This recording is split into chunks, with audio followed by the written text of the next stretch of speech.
കൈവിടാതിന്നു ഞങ്ങളെ. നാവികൻ നീ ഭവാബ്ദിക്ക് ഒരാവിവൻ തോണി നിൻ പദം. ഒന്നൊന്നായി എണ്ണി എണ്ണി തൊട്ടെണ്ണും പൊരുളൊടുങ്ങിയാൽ നിന്നിടും ദൃക്കുപോലുള്ളം നിന്നില സ്പന്ദമാകണം. അന്നവസ്ത്രാദി മുട്ടാതെ തന്നു രക്ഷിച്ചു ഞങ്ങളെ. ധന്യരാക്കുന്ന നീ ഒന്നു തന്നെ ഞങ്ങൾക്കു തമ്പുരാൻ. ആഴിയും തിരയും കാറ്റും ആഴവും പോലെ ഞങ്ങളും മായയും നിൻ മഹിമയും നീയുമെന്നുള്ളിലാകണം. നീയല്ലോ സൃഷ്ടിയും സ്രഷ്ടാവായതും സൃഷ്ടിജാലവും. നീയല്ലോ ദൈവമേ സൃഷ്ടിക്കുള്ള സാമഗ്രിയായതും. നീയല്ലോ മായയും മായാവിയും മായാവിനോദനും. നീയല്ലോ മായയെ നീക്കി സായുജ്യം നൽകുമാര്യനും. നീ സത്യം ജ്ഞാനമാനന്ദം നീ തന്നെ വർത്തമാനവും. ഭൂതവും ഭാവിയും വേറല്ല ഓതും മൊഴിയുമോർക്കിൽ നീ. അകവും പുറവും തിങ്ങും മഹിമാവാർന്ന നിൻപദം പുകഴ്ത്തുന്നു ഞങ്ങൾ അങ്ങ് ഭഗവാനെ. ജയിക്കുക ജയിക്കുക മഹാദേവ ദീനാവന പരായണ. ജയിക്കുക ചിദാനന്ദ ദയാസിന്ധോ ജയിക്കുക. ആഴമേറും നിൻ മഹസ്സാം ആഴിയിൽ ഞങ്ങളാകവേ ആഴണം വാഴണം നിത്യം. വാഴണം വാഴണം സുഖം.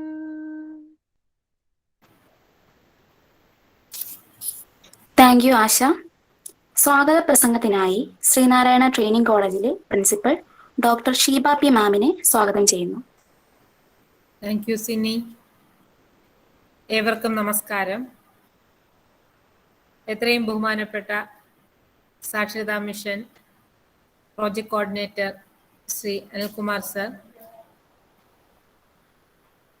ബഹുമാന്യരായ സഹപ്രവർത്തകരെ, സ്നേഹം നിറഞ്ഞ വിദ്യാർത്ഥിനികളെ,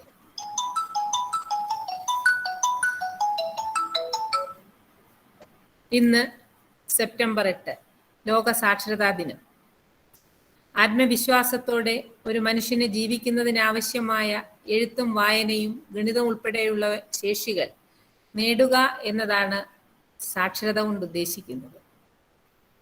എന്നാൽ വെറുതെ എഴുത്തും വായനയും ഗണിതവും നേടുക മാത്രമല്ല നല്ല സാക്ഷരത എന്നതുകൊണ്ട് നാം ഉദ്ദേശിക്കുന്നത്, നല്ല രീതിയിൽ തനിക്ക് തൻ്റെ ചുറ്റുപാടുമുള്ള എല്ലാ എൻഗേജ്മെന്റ് പ്രവർത്തനങ്ങളിലും നന്നായി മാറ്റുരയ്ക്കാൻ കഴിയുന്ന ഒരവസ്ഥയിൽ എത്തുക എന്നതാണ് സാക്ഷരത കൊണ്ട് യഥാർത്ഥത്തിൽ അർത്ഥമാക്കുന്നത്.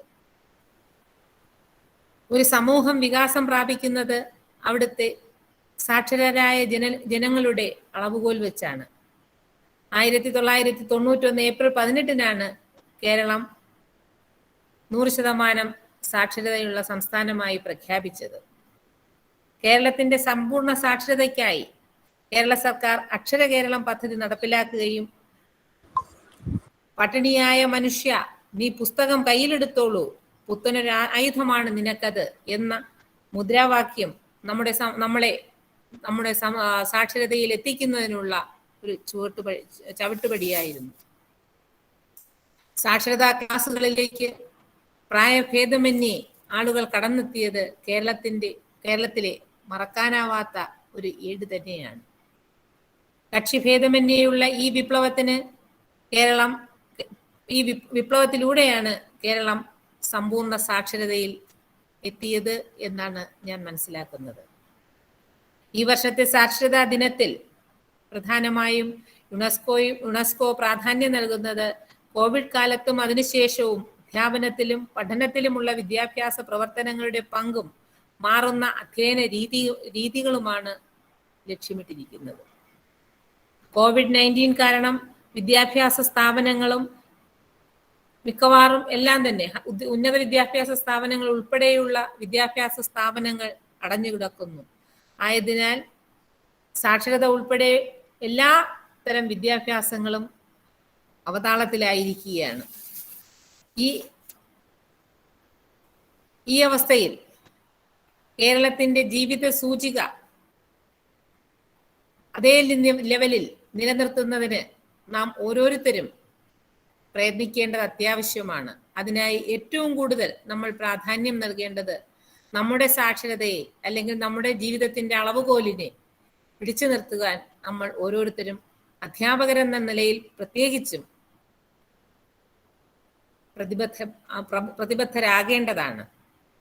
എന്നാൽ ഈ COVID-19 കാരണം വിദ്യാഭ്യാസ സ്ഥാപനങ്ങളിൽ സാക്ഷരതാ പ്രവർത്തനങ്ങൾ ഉൾപ്പെടെ ശരിയായ രീതിയിൽ നടക്കുന്നില്ല. ഒരു മിനിറ്റ്.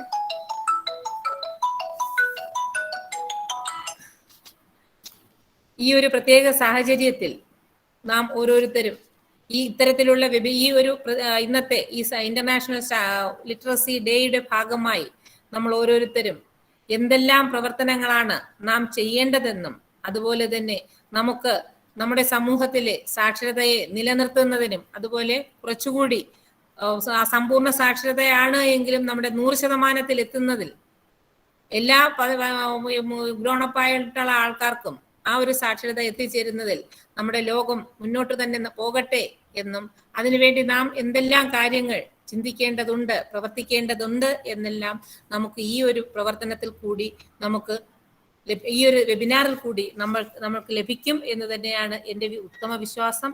ഈ ഒരു വെബിനാറിൽ കൂടി നമ്മുടെ കേരളത്തിൽ എന്തെല്ലാം തരത്തിലുള്ള ഈ പാൻഡമിക് സിറ്റുവേഷനിലും അതുപോലെ ഈ ഡിജിറ്റൽ വേൾഡിലും പുതിയ ടെക്നോളജി ബേസ്ഡ് ആയിട്ടുള്ള ടീച്ചിങ്ങുകളിലൂടെയും എന്തെല്ലാം ചേഞ്ചസ് ആണ് നമ്മുടെ സാക്ഷര കേരളത്തിന് വന്നുകൊണ്ടിരിക്കുന്നത് എന്നൊക്കെ നമുക്ക് അറിവ് പകർന്നു നൽകുന്നതിനായി സാക്ഷര literacy mission state project coordinator ആയ ശ്രീ അനിൽകുമാർ സാർ നമ്മോടൊപ്പമുണ്ട്.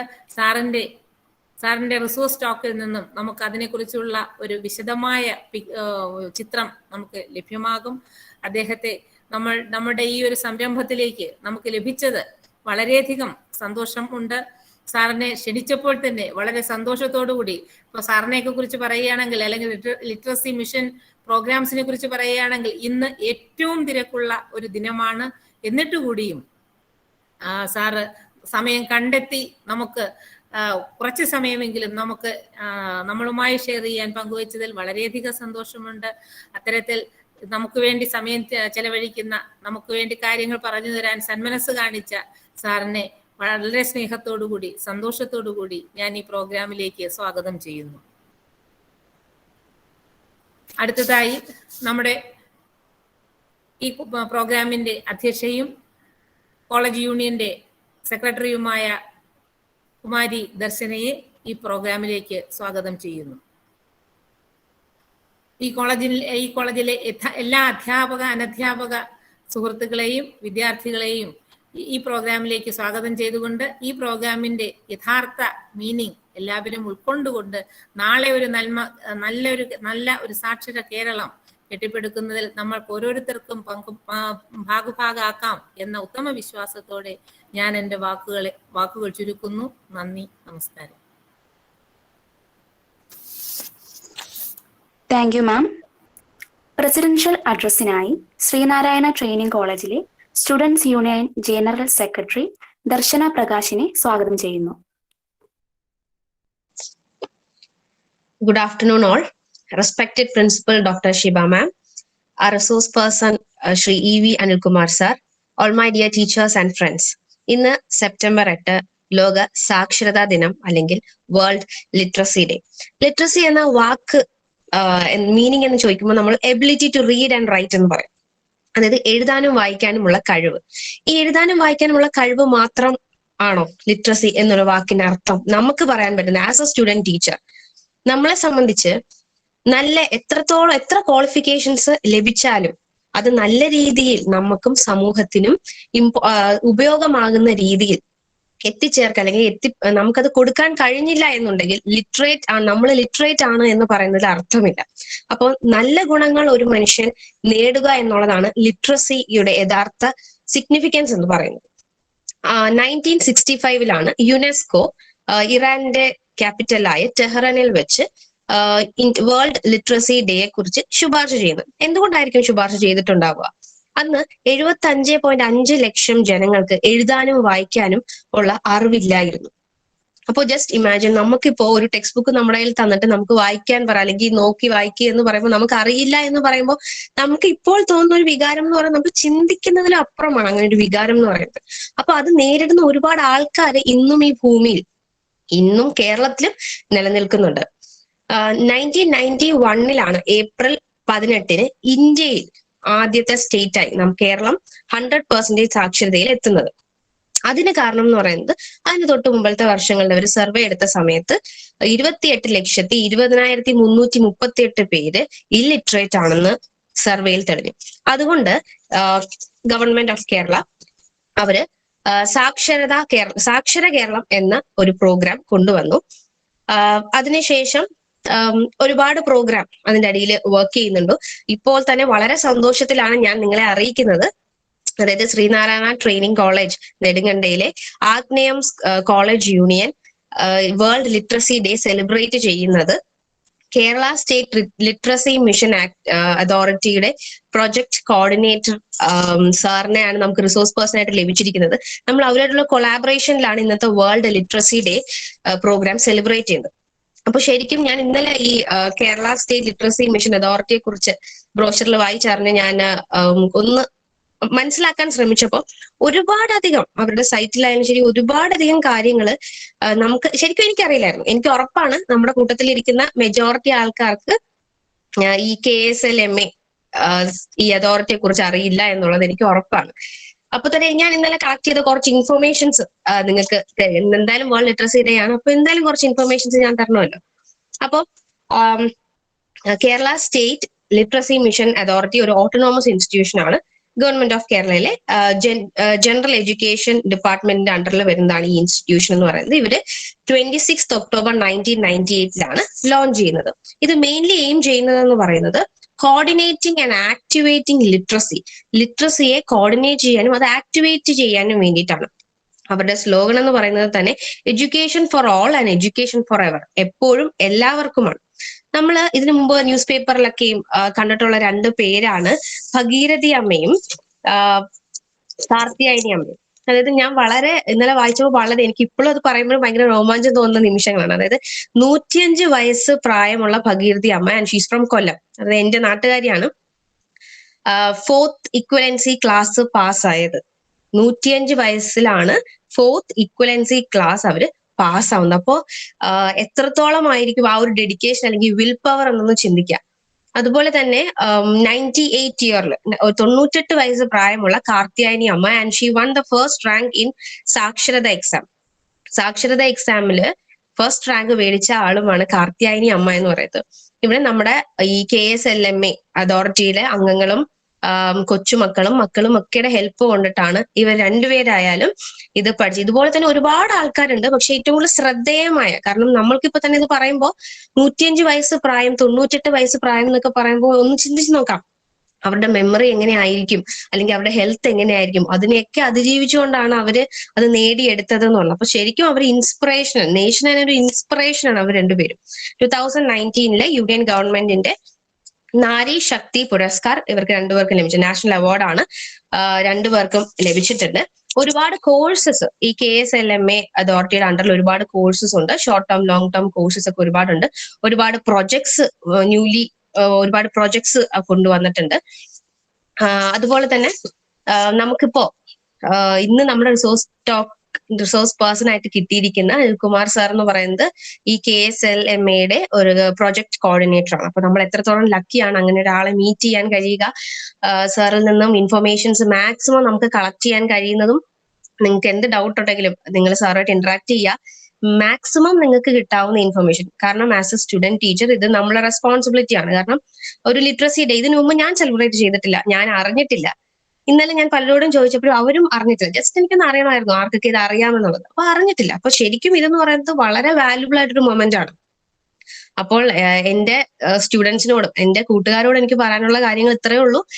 നിങ്ങൾ മാക്സിമം സാറിൽ നിന്ന് ഇൻഫർമേഷൻസ് കളക്ട് ചെയ്യുക, ഇതിനെക്കുറിച്ച് അറിയുക എന്നുള്ളതാണ് ഏറ്റവും കൂടുതൽ. നമുക്ക് യൂണിയൻ വളരെ സന്തോഷത്തോടെയാണ് സാറിനെ ഞങ്ങളുടെ കോളേജിലേക്ക് ക്ഷണിക്കുന്നത്. വളരെ സന്തോഷത്തോടെയാണ് സാറിനെ ഞങ്ങൾ വെൽക്കം ചെയ്യുന്നത്.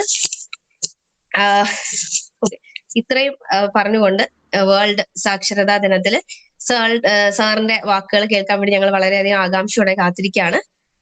Thank you so much. Thank you Darshana. അടുത്തതായി റിസൾട്ട് അനൗൺസ് ചെയ്യുന്നതിനായി റീത്ത ടീച്ചറെ സ്വാഗതം ചെയ്യുന്നു.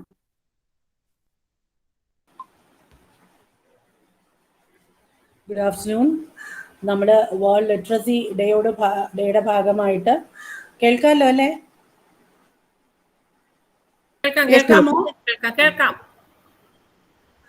ലിറ്ററസി ഡേയുടെ ഭാഗമായിട്ടുള്ള സെലിബ്രേഷനാണ് നമ്മൾ ഒത്തുകൂടിയിരിക്കുന്നത്.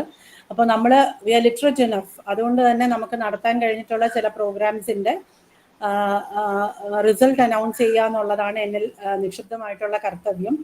അപ്പം നമ്മുടെ കോളേജിൽ ടീച്ചേഴ്സ് ഡേ സെലിബ്രേഷൻ ഉണ്ടായിരുന്നു. ടീച്ചേഴ്സ് ഡേ സെലിബ്രേഷൻ്റെ ആയിട്ട് ബന്ധപ്പെട്ട് നമ്മൾ Inter collegiate essay writing competition സംഘടിപ്പിച്ചിരുന്നു. അതിൻ്റെ റിസൾട്ട്സ് ആണ് ആദ്യം അനൗൺസ് ചെയ്യുന്നത്. അപ്പോൾ ഫസ്റ്റ് പ്രൈസ് കിട്ടിയേക്കുന്നത് നമ്മുടെ Kerala university department of education, Thycaud department of എഡ്യൂക്കേഷനിലാണ് ഫസ്റ്റ് പ്രൈസ്. അവിടുത്തെ ശ്രുതി ടി ആണ് first prize winner for essay writing competition in connection with teachers day celebration. And the second prize is for Krishnaja RC of Bedaria B.Ed College, Velichikala, Kollam. Krishnaja RC of Bedaria B.Ed College. And the third place is shared by two students, Sarida RB of CSI College, Parashala, and Sandra CS of Department of Education, Thaikad, Thiruvananthapuram. ഇതാണ് essay writing കോമ്പറ്റീഷൻ്റെ results. So congrats to all the winners. ഒരു result കൂടെ announce ചെയ്യാനുണ്ട്. നമ്മൾ Onam celebration നടത്തിയിരുന്നു. ഇന്ന് നമ്മൾ literacy day celebrate ചെയ്യുന്നത് പോലെ, നമ്മൾ എല്ലാ സെലിബ്രേഷൻസും നടത്തുന്നത് പോലെ ഓണം സെലിബ്രേഷൻസ് വളരെ എന്താ പറയുക ഭംഗിയായിട്ട് നമ്മൾ നടത്തി. അപ്പോൾ അതിൻ്റെ പ്രോഗ്രാംസ് നമ്മുടെ കോളേജിൽ തന്നെ കോമ്പറ്റീഷൻസ് ഉണ്ടായിരുന്നു. അപ്പം ഓണം സെലിബ്രേഷൻസ് നടത്തിയതിൻ്റെ റിസൾട്ട്സ് ആണ് പറയുന്നത്. അത് first place is shared by departments ആണ്. First place is shared by the department of Malayalam and department of natural science. Second place by Department of English and Department of Social Science, and third place for Department of Physical Science. So once again I congratulate all the winners. അതുപോലെ തന്നെ ഇന്ന് ഈ literacy day celebration യൂണിയന്റെ ഭാഗമായിട്ട് നടക്കുന്ന ഈ സെലിബ്രേഷന് എല്ലാ ഭാവങ്ങളും നേരുന്നു. ഇങ്ങനെ ഒരു അറ്റംപ്റ്റ് നടത്തുന്ന യൂണിയന് പ്രത്യേക അഭിനന്ദനങ്ങളും അറിയിക്കുന്നു. So thank you. Thank you Reetha ma'am. ആശംസകൾ അർപ്പിച്ച് സംസാരിക്കുന്നതിനായി ശ്രീനാരായണ ട്രെയിനിങ് കോളേജിലെ associate professor doctor Smitha S മാമിനെ സ്വാഗതം ചെയ്യുന്നു. Thank you Sini. ബഹുമാനിയായ college principal doctor Sheeba teacher, ഞങ്ങളിപ്പോൾ കോളേജിലുണ്ട്. എൻ്റെ ഏറെ ബഹുമാന്യതനായ നമ്മുടെ ഇന്നത്തെ വിശിഷ്ട അതിഥിയും കേരള സ്റ്റേറ്റ് ലിറ്റററി മിഷൻ അതോറിറ്റിയുടെ പ്രോഗ്രാം ഓഫീസറുമായ Shri E V Anilkumar sir, വളരെ സ്നേഹത്തോടുകൂടി സാറിനെ സ്വാഗതം ചെയ്തുകൊണ്ട് എല്ലാ കുട്ടികൾക്കും അധ്യാപകർക്കും ഒക്കെ വളരെ നല്ല ഒരു world literacy day, international literacy day 2021 ആശംസിച്ചുകൊണ്ട് തുടങ്ങട്ടെ. വളരെ സന്തോഷമുണ്ട്. Especially Kerala state literacy mission authority ആയിട്ട് നമുക്ക് ചേർന്ന് നിന്നുകൊണ്ട് ഇങ്ങനെ അവരുടെ ഹെൽപ്പോടുകൂടി കൊളാബറേറ്റ് ചെയ്തുകൊണ്ട് ഇങ്ങനെ ഒരു വർക്ക് ചെയ്യാൻ സാധിച്ചതിലുള്ള അതിനകത്ത് ചുക്കാൻ പിടിച്ച ടീച്ചറിനെയും യൂണിയനെയും ഭാരവാഹികളെയൊക്കെ അനുമോദിച്ചു കൊള്ളുന്നു. ശരിക്കും ഇന്നൊരു ലോകം മൊത്തം തന്നെ ആഘോഷത്തിന്റെ ഒരു ദിനം തന്നെയെന്ന് പറയാം. കാരണം നമ്മുടെ ഇന്ത്യയെ സംബന്ധിച്ചിടത്തോളം, എസ്പെഷ്യലി ഇന്ത്യയുടെ ഒരു സ്റ്റിൽ ഡെവലപ്പിംഗ് എന്നാണ് നമ്മൾ ഇപ്പോഴും കേൾക്കുന്നത്. സ്വാതന്ത്ര്യം കിട്ടിയൊക്കെ എത്രയോ കാലങ്ങൾ കഴിഞ്ഞെങ്കിൽ പോലും സ്റ്റിൽ ഡെവലപ്പിംഗ് സ്റ്റേറ്റസിൽ നിൽക്കുന്നതെന്ന് പറഞ്ഞാൽ ഏറ്റവും വലിയ രണ്ട് ദോഷങ്ങൾ എന്നുള്ളത് ഒന്ന് പോവർട്ടിയും ഒന്ന് ഇല്ലിറ്ററസിയും തന്നെയാണ്. അതെടുത്ത് പറയേണ്ട കാര്യം തന്നെയാണ്. നമുക്ക് പട്ടിണി ഒരു വലിയ പ്രശ്നം തന്നെയാണ്. കേരളത്തിന്റെ മാത്രം സിറ്റുവേഷൻ നമ്മളത് ചിന്തിക്കേണ്ടതല്ല. അതിനപ്പുറത്തേക്ക് ഇന്ത്യ ഒന്നാകെ ചിന്തിക്കുമ്പോൾ ഒരു poverty as well as illiteracy, that's A major issues. These two are the major issues actually. അപ്പോൾ സ്വാതന്ത്ര്യത്തിന് മുന്നേ തന്നെ ബ്രിട്ടീഷ് ഭരണകാലത്തെ തന്നെ ഇപ്പം ലിറ്ററസി എന്നുള്ള ആ ഒരു വികാരം എന്ന് തന്നെ പറയാം, ഫീലാണ്. That is it. ഗാന്ധിജിയൊക്കെ പറഞ്ഞിട്ടുണ്ട്, എഴുതാനും വായിക്കാനും മാത്രമല്ല എന്തിനാണെന്നുള്ളത്. ടീച്ചർ പറയുകയും ചെയ്തിട്ടുണ്ടായിരുന്നു. നമ്മൾ വെറുതെ literacy actually in the sense means ability to read and write ആണെങ്കിൽ പോലും, പക്ഷെ അതൊരു ഫങ്ഷണൽ ലിറ്ററസിയിലേക്ക് കൊണ്ടുവരേണ്ടതിന്റെ സാധ്യതകളാണ് ഈ പറഞ്ഞ ടെഹ്റാനിൽ വെച്ച് നടന്ന യുനെസ്കോയുടെ 89 മെമ്പേഴ്സ് കൺട്രീസുമായിട്ട് ഉള്ള ഒരു മീറ്റിംഗിൽ തീരുമാനിക്കുകയും യുനെസ്കോയുടെ ആ ഒരു പ്രപ്പോസൽ ഫങ്ഷണൽ ലിറ്ററസി മീൻസ് നമുക്ക് എഴുതാനും വായിക്കാനും അറിഞ്ഞാൽ മാത്രം പോരല്ലോ, ഒരു വ്യക്തിയുടെ ജീവിതം മുന്നോട്ട് കൊണ്ടുപോകാൻ, ജീവിത സാഹചര്യങ്ങളെ ഒരു ഹ്യൂമൻ റിസോഴ്സ്ഫുൾ ആകാൻ, ലൈഫിനെ നമുക്ക് വളരെയധികം മെച്ചപ്പെടുത്താൻ നമ്മുടെ ആ ഒരു ലിറ്ററസി സ്റ്റേറ്റസ് കൊണ്ട് നമുക്ക് സാധിക്കുമെങ്കിൽ അതിന് ഫങ്ഷണൽ ലിറ്ററസി. അപ്പൊ ആ ഒരു രീതിയിൽ വേണം.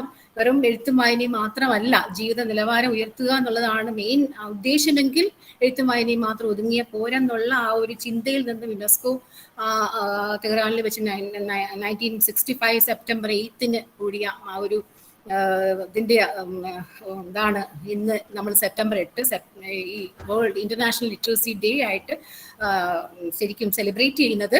അപ്പൊ അതിൽ തുടങ്ങി അന്ന് ഇന്ത്യ സെലക്ട് ചെയ്തത്, India is N agricultural state എന്നുള്ള രീതിയിൽ ബേസിസ് ആയിട്ട് ഒരു അഗ്രികൾച്ചർ കൺട്രിയാണ്. അതുകൊണ്ട് തന്നെ ഫാമേഴ്സ് ഫങ്ഷണൽ ലിറ്ററസി പ്രോഗ്രാം ആയിരുന്നു ഇന്ത്യ സെലക്ട് ചെയ്തതും. അതിന് ചുക്കാൻ പിടിച്ചുകൊണ്ട് പിന്നീട് ഇങ്ങോട്ട് നമുക്ക് ഒരുപാട് ലിറ്ററസി പ്രവർത്തനങ്ങൾ, അല്ലെങ്കിൽ തന്നെ നേരത്തെ തന്നെ സ്വാതന്ത്ര്യത്തിന് മുന്നേ തന്നെ ഒരുപാട് പ്രവർത്തനങ്ങൾ, ഗുഡ്സ് ഡെസ്പാച്ച് ആയാലും ഹണ്ടർ കമ്മീഷൻ, നിങ്ങൾ ക്ലാസ്സിൽ പഠിക്കുന്നുണ്ട്. ബ്രിട്ടീഷ് എഡ്യൂക്കേഷന്റെ പീരീഡിൽ എത്രത്തോളം ആണ് അവർ ചെയ്തതും അതിന് മുന്നേ തന്നെ ഉണ്ടായിരുന്നതും. പിന്നെ നമ്മുടെ നാഷണൽ ലീഡേഴ്സ്, ഗാന്ധിജി ഉൾപ്പെടെയുള്ള നാഷണൽ ലീഡേഴ്സ് എത്രത്തോളം എഡ്യൂക്കേഷന് വേണ്ടി അല്ലെങ്കിൽ ലിറ്ററസിക്ക് വേണ്ടി ശ്രമിച്ചിട്ടുണ്ടായിരുന്നു എന്നൊക്കെ. അങ്ങനെ നോൺ ഫോർമൽ എഡ്യൂക്കേഷൻ സെന്റേഴ്സ് വരുന്നു, അതുപോലെ തന്നെ നാഷണൽ അഡൽട്ട് ലിറ്ററസി പ്രോഗ്രാംസ് വരുന്നു, അതിന്റെ ഭാഗമായിട്ടുള്ള സ്റ്റേറ്റ് ലിറ്ററസി മിഷൻസ് ഒക്കെ രൂപീകരിക്കപ്പെടുന്നു. എനിവേ വളരെ പ്രഗത്ഭമായ വളരെ മികച്ച പ്രവർത്തനങ്ങളുടെ ഫലമായിട്ടാണ് ഇന്ത്യയിൽ കേരളം ഫസ്റ്റ് സ്റ്റേറ്റ് 1991 ഏപ്രിലായിരുന്നു ഡിക്ലറേഷൻ 100% ലിറ്ററസി നേടിയ സ്റ്റേറ്റ് എന്നുള്ള രീതിയിൽ ഇന്ത്യയിൽ കേരളം ആവുകയാണ്. അപ്പം എന്നാൽ പോലും നമുക്കറിയാം അതിന്റെ എത്രത്തോളം അതിന്റെ സത്യാവസ്ഥകളെ കുറിച്ചും എന്നാലും നമുക്കൊരു വലിയ ഒരു സ്റ്റേറ്റസ് തന്നെയാണ് ആ കിട്ടിയത്. And today when we think, നമ്മൾ ഇന്ന് ചിന്തിക്കുമ്പോൾ നമ്മൾ ഇന്ന് ഒരു സാക്ഷരത അല്ലെങ്കിൽ എഴുതുക വായിക്കുക എന്നുള്ളതിനേക്കാളൊക്കെ ഡിജിറ്റൽ ലിറ്ററസിയിലേക്കാണ് ഇന്നത്തെ കാലഘട്ടം നമ്മളെ കൊണ്ടുപോകുന്നത്. എത്രത്തോളം ഡിജിറ്റലി ലിറ്ററേറ്റ് ആണെങ്കിൽ മാത്രമേ എക്സിസ്റ്റൻസ് ഉള്ളൂ. അത് നമുക്ക് എല്ലാവർക്കും അറിയാം. പ്രത്യേകിച്ച് ഇപ്പോഴത്തെ പാൻഡമിക് സിറ്റുവേഷൻ നമ്മളെ കൊണ്ടുപോകുന്നത് ലിറ്ററസി എന്നുള്ളത് ഡിജിറ്റൽ ലിറ്ററസിയാണ്. അപ്പോൾ ആ ഡിജിറ്റൽ ഡിവൈഡ് അത് തന്നെയാണല്ലോ ഇന്നത്തെ ആ ടോപ്പിക്കും യുനെസ്കോയുടെ 21 ഈ ലിറ്ററസി ഡേയുടെ ടോപ്പിക്കും അത് തന്നെയാണ്. Literacy four A human centred recovery narrowing the digital divide എന്നാണ് പറഞ്ഞിരിക്കുന്നത്. അപ്പൊ ഡിവൈഡ് എത്രത്തോളം ഇല്ലാതാക്കാം, എത്രത്തോളം ആ ഒരു സെപ്പറേഷൻ അല്ലെങ്കിൽ ആ ഒരു ഡിജിറ്റൽ കൺസ്യൂമേഴ്സ് അവരുടെ എല്ലാവർക്കും എത്തിക്കുക, എത്രത്തോളം ഉപഭോക്താക്കൾക്ക് ലിറ്ററസി കൊടുക്കുക അല്ലെങ്കിൽ ഡിജിറ്റൽ ലിറ്ററസി കൊടുക്കുക എന്നുള്ള ഒരു ഉദ്യമമാകണം എന്നുള്ളതാണ് ഇന്നത്തെ ചർച്ചാ വിഷയം. അതുപോലെ തന്നെയാണ് അത് നമ്മൾ ഓരോരുത്തർക്കും അതിൻ്റെതായ ഉത്തരവാദിത്വമുണ്ട്. അത് ഏറ്റവും ഭംഗിയായി നിർവഹിക്കാൻ വിദ്യാർത്ഥികളായ നിങ്ങൾക്കും സാധിക്കട്ടെ എന്നും ഈ ഒരു പ്രോഗ്രാം സംഘടിപ്പിച്ചതിന് എല്ലാവിധ സ്നേഹവും ഒക്കെ അറിയിച്ചുകൊണ്ടുള്ള എല്ലാ ആശംസകളും നേരുന്നു. സാറിന്റെ വാക്കുകൾക്കായി നമുക്ക് കാതോർക്കാം. Thank you all. Thank you very much. Thank you ma'am. Resource പേഴ്സണെ ഇൻട്രൊഡ്യൂസ് ചെയ്യുന്നതിനായി രേവതിയെ സ്വാഗതം ചെയ്യുന്നു. കേൾക്കാമോ? കേൾക്കാം. നമസ്കാരം. ശ്രീനാരായണ ട്രെയിനിംഗ് കോളേജിലെ ആഗ്നേയം കോളേജ് യൂണിയൻ ലോക സാക്ഷരതാ ദിനാഘോഷത്തിന്റെ ഭാഗമായി സംഘടിപ്പിച്ച ഈ പരിപാടിയിൽ അതിഥിയായി എത്തിച്ചേർന്ന റിസോഴ്സ് പേഴ്സണെ പരിചയപ്പെടുത്തുക എന്നതാണ് എന്റെ കർത്തവ്യം. എന്തുകൊണ്ടും ഈ പരിപാടിയിൽ നമുക്ക് ലഭിക്കാവുന്നതിൽ വെച്ച് ഏറ്റവും മികച്ച റിസോഴ്സ് പേഴ്സൺ തന്നെയാണ് ശ്രീ EV അനിൽകുമാർ സാർ. കോട്ടയം ജില്ലയിലെ എരുമേലിയാണ് സ്വദേശമെങ്കിലും ഇപ്പോൾ തിരുവനന്തപുരം ജില്ലയിലെ ജഗതിയിലാണ് താമസം. TVHS മുട്ടപ്പള്ളിയിൽ സ്കൂൾ വിദ്യാഭ്യാസം പൂർത്തിയാക്കിയ ശേഷം ഉന്നത വിദ്യാഭ്യാസത്തിനായി സോഷ്യൽ സയൻസ് തിരഞ്ഞെടുത്തു. മഹാത്മാഗാന്ധി യൂണിവേഴ്സിറ്റിയിലെ കാത്തലിക് കോളേജിൽ നിന്നും ഹിസ്റ്ററിയിൽ PG എടുക്കുകയും ട്രേഡ് സെക്കൻഡ് B.Ed കോളേജിൽ നിന്നും സോഷ്യൽ സയൻസിൽ B.Ed കരസ്ഥമാക്കുകയും ചെയ്തു. പഠനത്തോടൊപ്പം തന്നെ കോളേജ് യൂണിയനിൽ അംഗമാകുകയും കോളേജ് മാഗസിൻ എഡിറ്ററായി പ്രവർത്തിക്കുകയും ചെയ്തു. സാറിന്റെ മികച്ച പ്രവർത്തനത്തിന്റെയും കഠിനാധ്വാനത്തിന്റെയും ഫലമായി ആ വർഷത്തെ മനോരമ അവാർഡ് ആ മാഗസിൻ ലഭിച്ചു. 20 വർഷത്തിലധികമായി കേരള സാക്ഷരതാ മിഷന്റെ പ്രോജക്ട് കോർഡിനേറ്ററായി സേവനമനുഷ്ഠിക്കുന്ന ശ്രീ EV അനിൽകുമാർ സാർ ഏകദേശം കേരളത്തിലെ എല്ലാ ജില്ലകളിലും കോർഡിനേറ്ററായി പ്രവർത്തിച്ചിട്ടുണ്ട്. സംസ്ഥാന തലത്തിലുള്ള കോർഡിനേഷൻ പ്രവർത്തനവും സാർ നിർവഹിച്ചു. സാറിന്റെ വാക്കുകൾ എല്ലാവരിലും പുത്തൻ അറിവുകൾ ഉണർത്തട്ടെ എന്ന് പറഞ്ഞുകൊണ്ട് ഞാൻ എന്റെ വാക്കുകൾ നിർത്തുന്നു. നന്ദി. Thank you Revathi. റിസോഴ്സ് ടോക്കിനായി Kerala state literacy mission authority project coordinator Shri EV Anilkumar സാറിനെ സ്വാഗതം ചെയ്യുന്നു.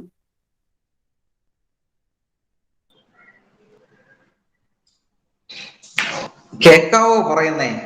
കേൾക്കാമല്ലോ? കേൾക്കാമോ ടീച്ചറെ? കേൾക്കാം സാർ. ഓക്കെ. ഈ മീറ്റിങ്ങിന് സ്വാഗതം പറഞ്ഞ പ്രിയപ്പെട്ട പ്രിൻസിപ്പൽ ഷീബ ടീച്ചർ, അതേപോലെ അധ്യക്ഷത വഹിച്ച ദർശന പ്രകാശ്, ആശംസ പറഞ്ഞ ടീച്ചറിന്റെ പേര് ഞാനങ്ങ് വിട്ടുപോയി, ടീച്ചർ, ഈ മീറ്റിംഗിൽ പങ്കെടുക്കുന്ന പ്രിയപ്പെട്ട അധ്യാപകരെ, അനധ്യാപകരെ, വിദ്യാർത്ഥി സുഹൃത്തുക്കളെ, എല്ലാവർക്കും എൻ്റെ സ്നേഹവന്ദനം. എന്നെ സംബന്ധിച്ച് വളരെ സന്തോഷകരമായ ഒരു കാര്യമാണ് ഇവിടെ സംസാരിക്കാൻ കഴിഞ്ഞത്. ഞാൻ അങ്ങനെ പറയാൻ കാരണം പഠനകാലത്തിൻ്റെയൊക്കെ ശേഷം പല സ്ഥലങ്ങളിലും പോയി ക്ലാസ് എടുക്കുകയും സംസാരിക്കുകയൊക്കെ ചെയ്തിട്ടുണ്ട്. അതൊക്കെ ഉൾപ്രദേശത്തോ മറ്റു മേഖലയിലേക്കെ ആയിരിക്കും. പക്ഷേ B.Ed കോളേജിലേക്ക് വരിക എന്ന് പറയുന്നത് ആദ്യമാണ്. പഠിക്കുന്ന സമയത്ത് B.Ed കോളേജിൽ ഭയങ്കര സജീവമൊക്കെ ആയിരുന്നെങ്കിലും വരാൻ കഴിഞ്ഞിട്ടില്ല. അപ്പൊ അത്ര ഒരു അവസരം ഉണ്ടായപ്പോൾ വലിയ സന്തോഷം തോന്നുന്നു. കാരണം ആ കുട്ടികളുടെയൊക്കെ പെർഫോമൻസ് കേൾക്കുമ്പോൾ കോളേജ് എങ്ങനെയാണ്, എത്രമാത്രം ലൈവായിട്ടാണ് നിൽക്കുന്നതെന്നുള്ളത് നമുക്ക് അവരുടെ സംഭാഷണത്തിൽ നിന്ന് ബോധ്യപ്പെടും. ഒരുപക്ഷെ വിദ്യാഭ്യാസ കാലഘട്ടത്തിലെ നമ്മുടെ ഏറ്റവും എനർജറ്റിക് ആയി, ഏറ്റവും ലൈവായിട്ട് നിൽക്കുന്ന, ഏറ്റവും സർഗാത്മകമായി നിൽക്കുന്ന ഒരു സമയമാണല്ലോ B.Edന്റെ പ്രവർത്തനങ്ങൾ. പക്ഷെ ഈ കോവിഡിന്റെയൊക്കെ പശ്ചാത്തലത്തിൽ അത്തരം കൂട്ടായ്മകൾക്കും പ്രവർത്തനങ്ങൾക്കും സാധ്യത കുറഞ്ഞൊരു അന്തരീക്ഷമുണ്ട് എന്നുള്ളത് സത്യമാണ്. എങ്കിലും ഓൺലൈനിന്റെ ഒക്കെ സാധ്യത ഉപയോഗിച്ച് നമുക്ക് ഈ കാര്യങ്ങൾ ചെയ്യാൻ കഴിയുന്നുണ്ട്.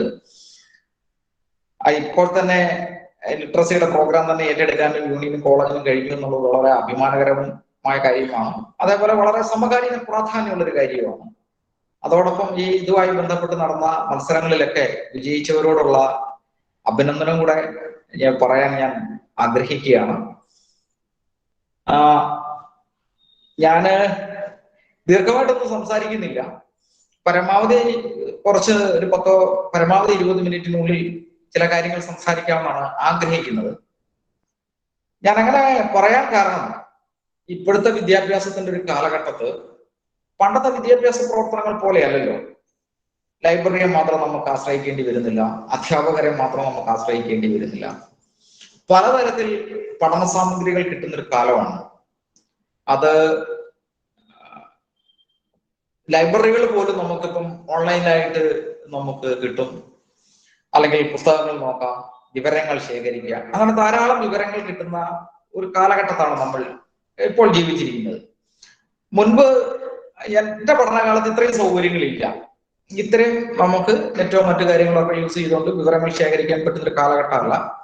ഇപ്പൊ നമുക്ക് പഠന സാമഗ്രികൾ എന്ന് പറയുന്നത് വലിയ തോതിൽ നമുക്ക് ആർജിക്കാൻ കഴിയുന്ന ഒരു അന്തരീക്ഷം കൂടിയുണ്ട്. കാരണം തന്നെ ഇപ്പം തന്നെ ഈ കോവിഡിന്റെ പശ്ചാത്തലത്തിൽ പോലും നമുക്ക് കൂടിയിരിക്കാനും സംസാരിക്കാനും വായിക്കാനും കഴിയുന്ന തരത്തിലേക്ക് അത്തരം കാര്യങ്ങൾ വികസിച്ചിട്ടുണ്ട്. അതുകൊണ്ട് വലിയ വിവരങ്ങൾ, അതിന്റെ കാര്യങ്ങൾ ഞാൻ ദീർഘമായി പറയാൻ ഉദ്ദേശിക്കുന്നില്ല. പകരം വലിയ പഠനത്തിലേക്കും വലിയ ശ്രദ്ധയിലേക്കും നിങ്ങൾക്ക് പോകാൻ പറ്റുന്ന ചില കാര്യങ്ങൾ മാത്രം ഞാൻ സൂചിപ്പിച്ചു പോകാം എന്നാണ് വിചാരിക്കുന്നത്. അത് തന്നെയല്ല, ഇപ്പോൾ അതിന്റെ അവതാരക ആശ പറഞ്ഞതാണെങ്കിലും പിന്നീട് ഷീബ ടീച്ചർ, ആശംസ പറഞ്ഞ ടീച്ചർ, അധ്യക്ഷ ഒക്കെ സാക്ഷരതയെ പറ്റിയുള്ള ഒരു നല്ല സങ്കല്പം, ഏറ്റവും പുതിയ സങ്കല്പങ്ങൾ വെച്ചുകൊണ്ട് സംസാരിക്കുന്ന ഒരു ഗ്രൂപ്പാണ്. അതിന്റെ സൈറ്റിലൊക്കെ കയറി അത്തരം വിവരങ്ങളൊക്കെ ശേഖരിക്കപ്പെട്ട ഒരു ഗ്രൂപ്പിലാണ് ഇരിക്കുന്നതെന്ന് എനിക്ക് നന്നായി ബോധ്യമുണ്ട്. അപ്പോൾ ചില കാര്യങ്ങൾ മാത്രം സൂചിപ്പിക്കാനായിട്ട് വിചാരിക്കുന്നു. ആഗ്രഹിക്കുന്ന ഇത്രയേ ഉള്ളൂ. എങ്ങനെയാണ് ഈ ടെഹ്റാൻ സമ്മേളനത്തിലേക്ക് ലോകം വികസിച്ച് വന്നത്, പിന്നീട് അതിന്റെ തുടർച്ചകൾ എങ്ങനെയാണ് ഉണ്ടായിക്കൊണ്ടിരിക്കുന്നത്, കേരളവും അതിന്റെ അലയൊലികളിൽ എങ്ങനെയാണ് നിൽക്കുന്നത് എന്നത് മാത്രം, ചില പോയിന്റ്സുകൾ മാത്രം പറഞ്ഞു പോകാനാണ് ഞാൻ ആഗ്രഹിക്കുന്നത്. ഈ പറഞ്ഞതുപോലെ നമുക്ക് വലിയ തരത്തില് ഇപ്പം തന്നെ യുനെസ്കോയുടെ വേണമെങ്കിലും സാക്ഷരതയെ പറ്റിയുള്ള പുതിയ ബുക്കുകൾ PDF നമുക്ക് നോക്കാൻ, നെറ്റിൽ കൂടെ നോക്കാൻ സൗകര്യമുള്ള ഒരു കാലഘട്ടമാണ്. എങ്കിൽ പോലും കേരളത്തിലെയോ അല്ലെ ഇന്ത്യയിലെയോ സാക്ഷരതാ പ്രവർത്തനത്തെ പറ്റി വലിയ തോതിലുള്ള പഠനങ്ങളോ പുസ്തകങ്ങളോ ഇറങ്ങിയിട്ടില്ല എന്നതും ഒരു ദുർബലതയുണ്ട്. അപ്പം അത്ര ചില പശ്ചാത്തലങ്ങളും കൂടെ നമ്മുടെ നാട്ടിൽ നിൽക്കുന്നുണ്ട് എന്നുള്ളതാണ് അക്കാഡമിക്കലായ ഒരു പർപ്പസിലേക്ക് ഈ കാര്യം പരിശോധിക്കുമ്പോൾ നമുക്ക് എടുക്കാൻ കഴിയുന്നത്. പിന്നെ നമ്മളെ സംബന്ധിച്ചോളം BEdലെ സ്റ്റുഡൻസ് എന്ന നിലയിൽ വിദ്യാഭ്യാസ പ്രവർത്തനങ്ങളുടെ ഭാഗമായി നമ്മൾ അനൗപചാരിക വിദ്യാഭ്യാസത്തെ കാണുന്നുണ്ടോ? ഞാൻ പഠിപ്പിക്കുകയല്ല. വിദ്യാഭ്യാസ പ്രവർത്തനത്തെ നമ്മൾ ഫോമൽ എഡ്യൂക്കേഷൻ ആയിട്ടും നോൺ ഫോമൽ ആയിട്ടും ഇൻഫോമൽ എഡ്യൂക്കേഷനും ഒക്കെ ആയിട്ട് നമ്മൾ പരിഗണിക്കുന്നുണ്ട്. അപ്പം നോൺ ഫോമൽ എഡ്യൂക്കേഷന്റെ ഭാഗമായിട്ടാണ് സാക്ഷരത വരുന്നത്. നോൺ ഫോമൽ എഡ്യൂക്കേഷൻ എന്ന് പറയുന്നത് വലിയ തോതിൽ ഇന്ന് പ്രചാരമുള്ളതും വികസിച്ചുകൊണ്ടിരിക്കുന്ന ഒരു പഠനശാഖയാണ്, രീതിയാണ്. ഡിസ്റ്റൻസ് എഡ്യൂക്കേഷനും അങ്ങനെ ഒത്തിരി സാധ്യതകളാണ്. അപ്പൊ അതിനകത്ത് ഒരു അനൗപചാരിക വിദ്യാഭ്യാസ ധാര എന്ന നിലയിലാണ് നമുക്ക് നോൺ ഫോമൽ എഡ്യൂക്കേഷൻ അതിന്റെ ഒരു ധാര എന്ന നിലയിലാണ് നമുക്ക് ലിറ്ററസി മൂവ്മെന്റ്സിനെ പരിശോധിക്കേണ്ടിയിരിക്കുന്നത്. അപ്പം ഇതിനകത്തെ വിദ്യാർത്ഥികൾ എന്ന നിലയിൽ അവരുടെ വിദ്യാഭ്യാസ പ്രവർത്തനത്തിന്റെയും സിലബസിന്റെയും ഭാഗമായി തന്നെ നോൺ ഫോമൽ എഡ്യൂക്കേഷൻ വരുന്നുണ്ട്. അതിൽ വളരെ പ്രധാനപ്പെട്ട ഒരു ഭാഗം എന്ന നിലയിൽ ലിറ്ററസി വരുന്നുണ്ടെന്ന് ഞാൻ പ്രതീക്ഷിക്കുന്നു. ഇനിയും ഇല്ല എങ്കിൽ പോലും വളരെ പ്രാധാന്യത്തോടെ അത് പരിഗണിക്കേണ്ട ഒരു സാമൂഹിക യാഥാർത്ഥ്യമാണ് അങ്ങനെ ഉള്ളത്. അപ്പൊ നമ്മള് ഇപ്പോൾ ലിറ്ററസി എന്ന് പറയുമ്പോൾ, സാക്ഷരത എന്ന് പറയുമ്പോൾ കേരളത്തിൽ സാക്ഷരത എന്ന് കേൾക്കാത്ത ആരും തന്നെ ഇല്ല. അത്രമാത്രം മനുഷ്യരുടെ ഇടയിൽ പതിഞ്ഞു പോയ ഒരു പേരാണ് സാക്ഷരത. അപ്പൊ നമ്മള് നാട്ടിൽ എന്തെങ്കിലും കുഴപ്പമുണ്ടായാൽ തന്നെ പറയും അത് സാക്ഷര കേരളത്തിന് അപമാനമാണ് എന്നൊക്കെ പത്രത്തിലൊക്കെ എഴുതുന്ന കാണല്ലേ. അത് കൊലപാതകമായാലും എന്ത് കാര്യമായാലും മോശമായ കാര്യങ്ങൾ എന്ത് ചെയ്താലും നാട്ടിലെല്ലാവരും പറയും അത് സാക്ഷര കേരളത്തിന് അപമാനമാണെന്ന് പറയും. അവന് ഒരാൾ എന്തെങ്കിലും ഒരു കുഴപ്പം കാണിക്കാൻ പറയും അവൻ എഴുതും വായന അറിയത്തില്ലാത്തവനാണ്, സാക്ഷരനല്ലാത്ത ആളാണ്. ഈ സാക്ഷരത കേരളത്തിൽ ജീവിച്ചിട്ടാണോ ഈ ഇങ്ങനെയുള്ള മോശമായ കാര്യങ്ങൾ ചെയ്യുന്നത് എന്നൊക്കെ നാട്ടിൽ ചോദിക്കാറുണ്ട്. അതിന്റെ അർത്ഥം എന്താ? ഒറ്റ കാര്യമേ ഉള്ളൂ. സാക്ഷരത എന്ന് പറഞ്ഞാൽ വളരെ നല്ലൊരു കാര്യമാണ്. സാക്ഷരത നേടിയിരിക്കുന്ന മനുഷ്യർ, സ്ത്രീ ആയാലും പുരുഷരായാലും ട്രാൻസ്ജെൻഡേഴ്സ് ആയാലും ആരായാലും അവര് ഉയർന്ന ഒരു സാമൂഹ്യ ബോധത്തിലും ഒരു ധാർമ്മിക ബോധത്തിലും ജീവിക്കേണ്ടവരാണ് എന്ന് പറഞ്ഞൊരു ബോധം നമ്മുടെ നാട്ടിലുണ്ട്. അത് വലിയ അക്കാഡമിക്കലായ ഒരു ബോധം എന്ന രീതിയിലുള്ള പ്രചരണത്തിന്റെ ഭാഗം ഒന്നും അല്ലെങ്കിൽ പോലും സാധാരണ ജനങ്ങള് എല്ലാവരും ധരിച്ചിരിക്കുന്നത് സാക്ഷരനാണ് എന്ന് പറഞ്ഞു കഴിഞ്ഞാൽ ഒരു ഉയർന്ന സാംസ്കാരിക ബോധവും ഒരു സാമൂഹ്യ ധാർമ്മിക ബോധവും ഉള്ള മനുഷ്യരായിരിക്കണം. മറ്റു മലയാളം പറഞ്ഞാൽ മനമര്യാദയ്ക്ക് ഇടപെടുകയും ജീവിക്കുകയും ചെയ്യുന്ന മനുഷ്യരായിരിക്കണം എന്നൊരു ധാരണ നമ്മുടെ നാട്ടിലുണ്ടായിട്ടുണ്ട്. ഇത് തന്നെയാണ് ലോകമെമ്പാടും സാക്ഷരതയ്ക്കുള്ള ഒരു ധാരണ, ഒരു ആശയമാണ്. അപ്പൊ അങ്ങനെ ഒരു ആശയം വികസിച്ച് രാജ്യത്ത് വന്നുകൊണ്ടിരിക്കുക. അങ്ങനെ വികസിച്ച് വന്നതിന് വലിയൊരു ചരിത്രം നമ്മുടെ രാജ്യത്തുണ്ട്. അല്ലെങ്കിൽ ലോകമെമ്പാടും അങ്ങനെ ലിറ്ററസി എന്ന് പറയുന്ന മൂവ്മെന്റ് വികസിച്ച് വന്നതിന് വലിയൊരു ചരിത്രമുണ്ട്. അത് ലോകത്തിലെ എല്ലാ രാജ്യങ്ങൾക്കും ഉണ്ട്, നമ്മുടെ രാജ്യത്തിനും ഉണ്ട്, കേരളത്തിനും ഉണ്ട്, നമ്മളിരിക്കുന്ന പ്രദേശത്തിനുമുണ്ട് അങ്ങനെ ഒരു ഹിസ്റ്ററി. അപ്പം അത്തരം അനേക പ്രവർത്തനങ്ങളുടെയൊക്കെ തുടർച്ച എന്ന നിലയിലാണ് ഈ ടെഹ്റാനിൽ ദർശന സൂചിപ്പിച്ചതുപോലെ ടെഹ്റാനിൽ ഈ സമ്മേളനം നടക്കുന്നത്. അപ്പം ടെഹ്റാനിൽ ഈ സമ്മേളനം 65 നടക്കുന്നുണ്ട്. അതിനുശേഷം 66 മുതൽ നമ്മൾ ലോക സാക്ഷരതാ ദിനം ആഘോഷിച്ചു വരുന്നുണ്ട്. അങ്ങനെ ഈ 1966 ഈ 65 ടെഹ്റാനിൽ സമ്മേളനം നടക്കാനായിട്ട് സെപ്റ്റംബർ 8 തെരഞ്ഞെടുക്കുന്നത്. അപ്പം ആ സെപ്റ്റംബർ 8 തന്നെ തെരഞ്ഞെടുക്കുന്ന ഒരു കാര്യമുണ്ട്. അന്ന് ബ്രുഡ്വിഗ് എന്ന് പറയുന്ന ഒരു വലിയ വിദ്യാഭ്യാസ പ്രവർത്തകൻ ഉണ്ടായിരുന്നു. അദ്ദേഹം ഡെൻമാർക്കുകാരനായിരുന്നു. അദ്ദേഹത്തിന്റെ ജന്മദിനം സെപ്റ്റംബർ 8, 1783 സെപ്റ്റംബർ 8. അദ്ദേഹമാണ് ഫോക്ക് സ്കൂൾ എന്ന് പറയുന്ന സ്കൂൾ സംരംഭം ഡെൻമാർക്കിൽ തുടങ്ങുന്നത്. ഇംഗ്ലണ്ടിൽ നിന്നൊക്കെ ചില സമാന്തര വിദ്യാഭ്യാസ പ്രവർത്തനങ്ങളുടെ അറിവുകളൊക്കെ ശേഖരിച്ചുകൊണ്ട് വലിയ ജനകീയ വിദ്യാഭ്യാസ പ്രവർത്തനങ്ങളാണ്. കാരണം ഈ നമ്മൾ ഔപചാരികമായി അന്ന് നിൽക്കുന്ന വിദ്യാഭ്യാസ സമ്പ്രദായം മാത്രം പോരാ, അല്ലാത്ത ജനകീയമായ ഒരു വലിയ വിദ്യാഭ്യാസ സമ്പ്രദായം വേണമെന്ന് വെച്ചുകൊണ്ടാണ് ഈ ഫോക്ക് സ്കൂളുകളൊക്കെ ആരംഭിക്കുന്നത്. അപ്പൊ അദ്ദേഹത്തിന്റെ ജന്മദിനവും സെപ്റ്റംബർ 8. എന്തായാലും ഈ സെപ്റ്റംബർ 8 ഈ ടെഹ്റാനിൽ വിദ്യാഭ്യാസ സമ്മേളനം നടക്കുമ്പോൾ അത് വെക്കുന്ന ഒരു കാര്യം, രാജ്യത്തെ നിരക്ഷരത അല്ലെങ്കിൽ ലോകത്ത് നിലനിൽക്കുന്ന നിരക്ഷരത, അതേപോലെ അടിമത്തം, സാമൂഹ്യ വിവേചനം, തൊഴിലില്ലായ്മ, നരകതുല്യമായി ജീവിതത്തിന് പ്രധാനപ്പെട്ട ഒരു കാര്യം നിരക്ഷരതയാണ്. അവിടെ നിരക്ഷരത നിർമ്മാർജ്ജനം ചെയ്യാൻ, ഇലിറ്ററസി ഇറാഡിക്കേറ്റ് ചെയ്യാനായിട്ട് എല്ലാ രാജ്യങ്ങളും, അതായത് യുനെസ്കോയുടെ അംഗരാജ്യങ്ങളാണല്ലോ അതിൽ പങ്കെടുക്കുന്നത്, പങ്കെടുക്കണം.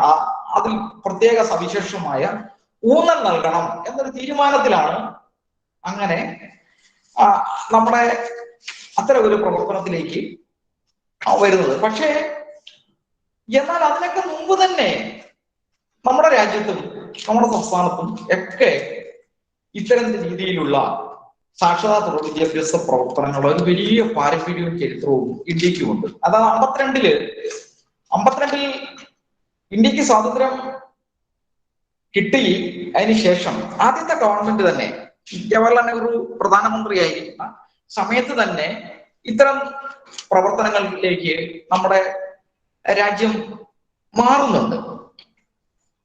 ദേശീയ വിദ്യാഭ്യാസ പദ്ധതി എന്നൊക്കെ പറഞ്ഞുള്ള പദ്ധതികളിലേക്ക് മാറുന്നുണ്ട്.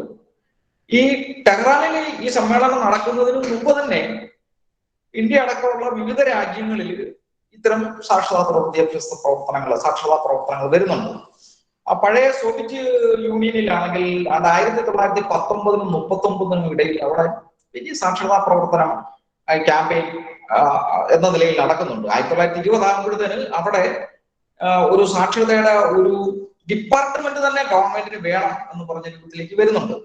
45-ലും 1945-27 കാലഘട്ടത്തിൽ വിയറ്റ്നാമില്, 50-ലും 58-ലും ചൈനയില്, 61-ലും ക്യൂബയില്, അങ്ങനെ പല സ്ഥലത്തും ഇത്തരം പ്രവർത്തനങ്ങൾ ഉണ്ടാകുന്നുണ്ട്. എന്നാൽ ഇന്ത്യയിലും ഇതിന് സമാന്തരമായി, അതായത് ഇതെല്ലാം 1965 ടെഹ്റാൻ സമ്മേളനത്തിന് മുമ്പാണ് ഓർക്കണം. ഇന്ത്യയിലും ഇങ്ങനെ വിദ്യാഭ്യാസ പ്രവർത്തനങ്ങൾ, സാക്ഷരതാ പ്രവർത്തനങ്ങൾ നടക്കുന്നുണ്ട്. അപ്പം ഈ സാക്ഷരതാ പ്രവർത്തനം നടന്നത് എല്ലാം തന്നെ ജനങ്ങളുടെ അവകാശങ്ങൾക്ക് വേണ്ടിയും തുല്യനീതിക്ക് വേണ്ടിയും സാമൂഹ്യ നീതിക്കും തുല്യതയ്ക്കും ജനാധിപത്യ പ്രക്രിയയുടെ ഭാഗമായിട്ടൂടെയാണ് ഇങ്ങനെ സാക്ഷരതാ പ്രവർത്തനങ്ങൾ ഓരോ രാജ്യങ്ങളിലും വികസിച്ചു വരുന്നത്. ഇന്ത്യയിൽ അങ്ങനെ തന്നെയാണ്. ഇന്ത്യൻ ദേശീയ പ്രസ്ഥാനത്തിന്റെ, ഇന്ത്യൻ സ്വാതന്ത്ര്യ സമരത്തിന്റെ ഭാഗമായിട്ടാണ് ഉണ്ടാകുന്ന, ഇന്ത്യൻ സ്വാതന്ത്ര്യ സമരത്തിന്റെ ഭാഗമായിട്ട് അനേക മൂവ്മെന്റുകൾ ഉണ്ടാകുന്നുണ്ട്. വ്യത്യസ്ത ധാരയിലാണല്ലോ ഇന്ത്യൻ സ്വാതന്ത്ര്യ സമരം നടക്കുന്നത്. വ്യത്യസ്ത കൈവഴികളും ധാരകളും ഉണ്ട്. അതിലൊന്നാണ് ഇന്ത്യൻ ദേശീയ നവോത്ഥാനം എന്ന് പറയുന്നത്. ഈ ദേശീയ നവോത്ഥാനത്തിന്റെ ഭാഗമായിട്ടും ദേശീയ നവോത്ഥാന പ്രസ്ഥാനങ്ങളെ പറ്റി ഒന്നും ഞാൻ വിവരിച്ച സമയം കളയുന്നില്ല, നിങ്ങളെല്ലാം പഠിച്ചുകൊണ്ടിരിക്കുന്നവരാണ്. അപ്പൊ അത്തരം പ്രവർത്തനങ്ങളുടെ ഭാഗമായിട്ട്, ഈ ദേശീയ നവോത്ഥാന പ്രസ്ഥാനങ്ങളുടെ ഭാഗമായിട്ടും ഒക്കെ ഇപ്പൊ ഈ സാവിത്രി ഫൂലെ പോലുള്ള ഒരു വളരെ മുമ്പ് തന്നെ, ജ്യോതിബ ഫുലെയുടെ വൈഫാണ്, അപ്പൊ അവരൊക്കെ വളരെ മുമ്പ് തന്നെ ഇത്തരം സാക്ഷരതാ പ്രവർത്തനങ്ങളും സമാന്തര സ്കൂൾ പ്രവർത്തനങ്ങളിലേക്ക് ഇന്ത്യ കടന്നു പോകുന്നത്. അപ്പൊ ഞാനോട് സൂചിപ്പിച്ചത് ദേശീയ നവോത്ഥാന പ്രസ്ഥാനങ്ങളുടെ ഭാഗമായിട്ടാണ് ഇങ്ങനെ ഈ ഇവിടെ ഈ ലിറ്ററസി വികസിച്ചു വന്നതെന്നാണ് പറയുന്നത്. അപ്പം സ്വാതന്ത്ര്യത്തെയും സമത്വത്തെയും കുറിച്ചും സാമൂഹ്യ നീതിയെയും തുല്യതയെ കുറിച്ചും ഒക്കെ ഉള്ള വലിയ സാമൂഹ്യ രാഷ്ട്രീയ പ്രവർത്തനങ്ങളുടെ ഭാഗമായിട്ടാണ് മനുഷ്യർ പഠിക്കണം എന്ന് പറയുന്ന ഒരു സങ്കല്പം രാജ്യത്ത് ഉണ്ടായി വരുന്നത്. അപ്പൊ അതേപോലെ തന്നെയാണ് കേരളത്തിന്റെ സ്ഥിതി. അതാ കേരളത്തിന്റെയും സാക്ഷരതാ പ്രവർത്തനത്തിന്റെ ചരിത്രം ആരംഭിക്കുന്നത് നവോത്ഥാന പ്രവർത്തനങ്ങളുടെ ഭാഗമായിട്ട് തന്നെയാണ് ആരംഭിച്ചത്. നവോത്ഥാന പ്രവർത്തനങ്ങളുടെ ഭാഗമായിട്ട് തന്നെയാണ് ആരംഭിച്ചത്. അപ്പം അത് ശ്രീനാരായണ ഗുരുവിന്റെ പ്രവർത്തനങ്ങൾ വളരെ പ്രധാനപ്പെട്ട. വിദ്യ കൊണ്ട് ജോലി മേടിക്കണമെന്നല്ലല്ലോ പറഞ്ഞു, വിദ്യ കൊണ്ട് പ്രബുദ്ധരാകാനല്ലേ പറഞ്ഞു. അപ്പം പ്രബുദ്ധരായ മനുഷ്യരുണ്ടാകണം, പ്രബുദ്ധതയാണ് വേണ്ടത്. പ്രബുദ്ധതയ്ക്ക് വേണ്ടി വിദ്യാഭ്യാസം ചെയ്യണം, വിദ്യ കൊണ്ട് പ്രബുദ്ധരാകാനല്ലേ നമ്മൾ. അപ്പം ശ്രീനാരായണ ഗുരുവിന്റെ പ്രവർത്തനങ്ങൾ, മഹാത്മാ അയ്യങ്കാളിയുടെ പ്രവർത്തനങ്ങൾ, പൊയ്യലപ്പന്റെ പ്രവർത്തനങ്ങൾ, അങ്ങനെ ഒരു വലിയ ഒരു സാമൂഹ്യ നവോത്ഥാന പ്രവർത്തനങ്ങളുടെ ഭാഗമായിട്ടൂടെയാണ് വിദ്യാഭ്യാസം ഒരു ജനാധിപത്യ അവകാശമാണ്. എല്ലാ മനുഷ്യനും പഠിക്കാനുള്ള അവകാശം കിട്ടണം. നമ്മുടെ രാജ്യത്തിന്റെ പ്രത്യേകത ഈ മറ്റു വിദേശ രാജ്യങ്ങൾ പോലെയല്ല, ഇവിടെ എല്ലാ മനുഷ്യർക്കും പഠിക്കാൻ അവകാശമില്ലായിരുന്നു. അതിന്റെ സാമൂഹ്യശാസ്ത്രപരമായ കാര്യങ്ങളിലേക്ക് ഞാൻ ഇപ്പോൾ കടക്കുന്നില്ല, നമ്മുടെ സമയത്തിന്റെ ഒരു പ്രയാസം നമുക്കുണ്ട്. അപ്പൊ എന്തായാലും അത് ഉന്നയിച്ചിരിക്കുന്നത് എന്തോ, ചില മനുഷ്യർക്ക് ഇന്ത്യയിൽ പഠിക്കാനേ പറ്റത്തില്ല. അപ്പൊ അത്തരം സാമൂഹിക ജനവിഭാഗങ്ങൾ ജാതിയുടെയും വംശത്തിന്റെയൊക്കെ വ്യത്യാസത്തിന്റെ അടിസ്ഥാനത്തിൽ പഠനം തന്നെ നിഷേധിക്കപ്പെട്ടു പോയ മനുഷ്യരുണ്ടായിരുന്നു.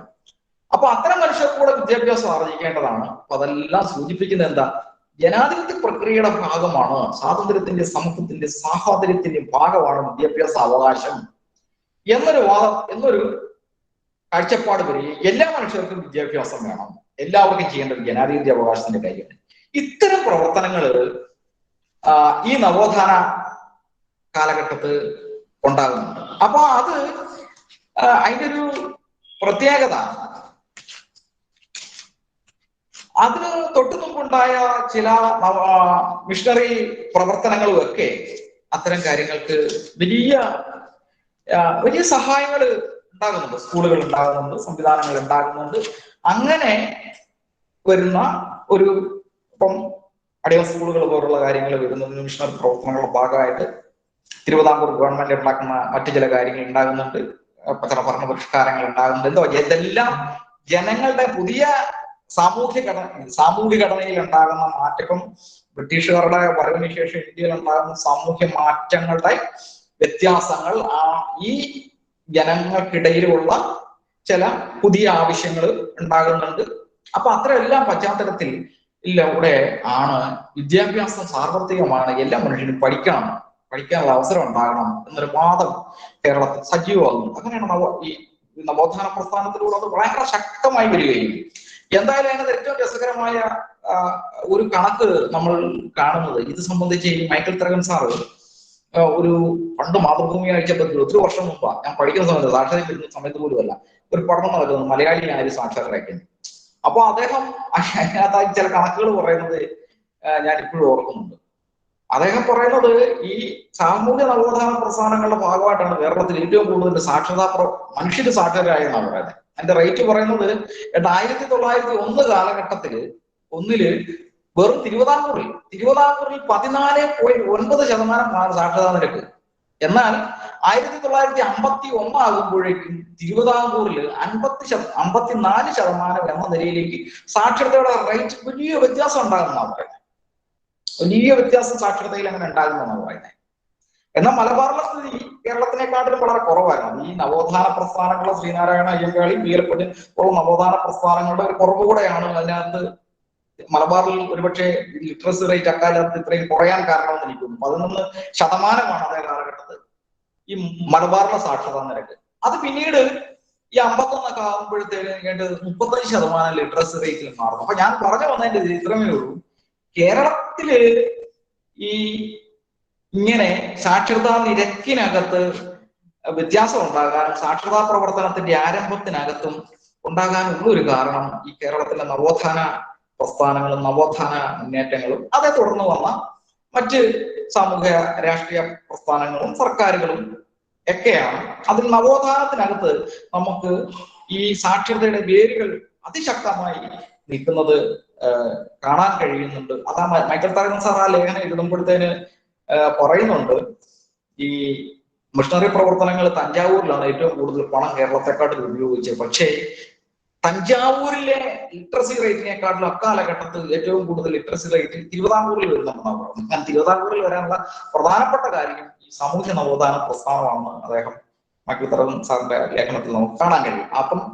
അപ്പൊ ഇതെല്ലാം സൂചിപ്പിക്കുന്നത് അങ്ങനെ ഈ സാക്ഷരതാ പ്രസ്ഥാനം കേരളത്തിൽ വികസിച്ചു വന്നതിന്റെ ഒരു ആരംഭം ഈ നവോത്ഥാന പ്രസ്ഥാനമായിട്ട് ദേശീയ പ്രസ്ഥാനത്തിന്റെ ഭാഗമൊക്കെ ആയിട്ടാണ് വരുന്നത്. ഇനിയിപ്പം ഇന്ത്യ അതിന്റെയൊക്കെ തുടർച്ചയായിട്ട് സ്വാതന്ത്ര്യത്തിലേക്ക് വരികയും സ്വതന്ത്ര ഇന്ത്യ രൂപീകരിക്കുകയും ഇന്ത്യൻ കോൺസ്റ്റിറ്റ്യൂഷൻ ഇന്ത്യൻ ഭരണഘടന രൂപീകരിക്കുകയും ചെയ്യുന്നതോടുകൂടി പുതിയൊരു മൂല്യവ്യവസ്ഥ ഇന്ത്യക്ക് വരിക. എന്തുവാ?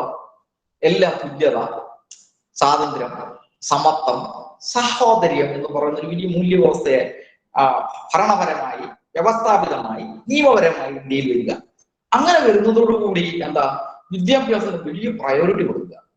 അത് സാക്ഷരതയായാലും ശരി, അനൗപചാരിക വിദ്യാഭ്യാസത്തിന് വലിയ പ്രയോറിറ്റി ഈ ഭരണഘടനാ മൂല്യങ്ങളെ അടിസ്ഥാനപ്പെടുത്തി കൊടുക്കുന്നതിന്റെ ഭാഗമായിട്ടാണ് സ്വാതന്ത്ര്യാനന്തരവും സ്വാതന്ത്ര്യത്തിന് മുമ്പ് ദേശീയ പ്രസ്ഥാനത്തിന്റെ ഭാഗമായിട്ടൊക്കെ ഉണ്ടായ, അല്ലെങ്കിൽ നവോത്ഥാനത്തിന്റെ ഭാഗമായിട്ടൊക്കെ ഉണ്ടായ സാക്ഷരതാ പ്രവർത്തനങ്ങളെ കുറെ കൂടെ വിപുലീകരിക്കുകയും എല്ലാ ജനങ്ങളിലേക്കും ഇത് എത്തിക്കേണ്ട വലിയ പദ്ധതികളിലേക്ക് പോകേണ്ടതുണ്ട് എന്ന് പറയുന്നത് കോൺസ്റ്റിറ്റ്യൂഷൻ ബേസ് ചെയ്യുന്നതാണ് പിന്നീട് സ്വതന്ത്ര ഇന്ത്യയിൽ വരുന്നത്.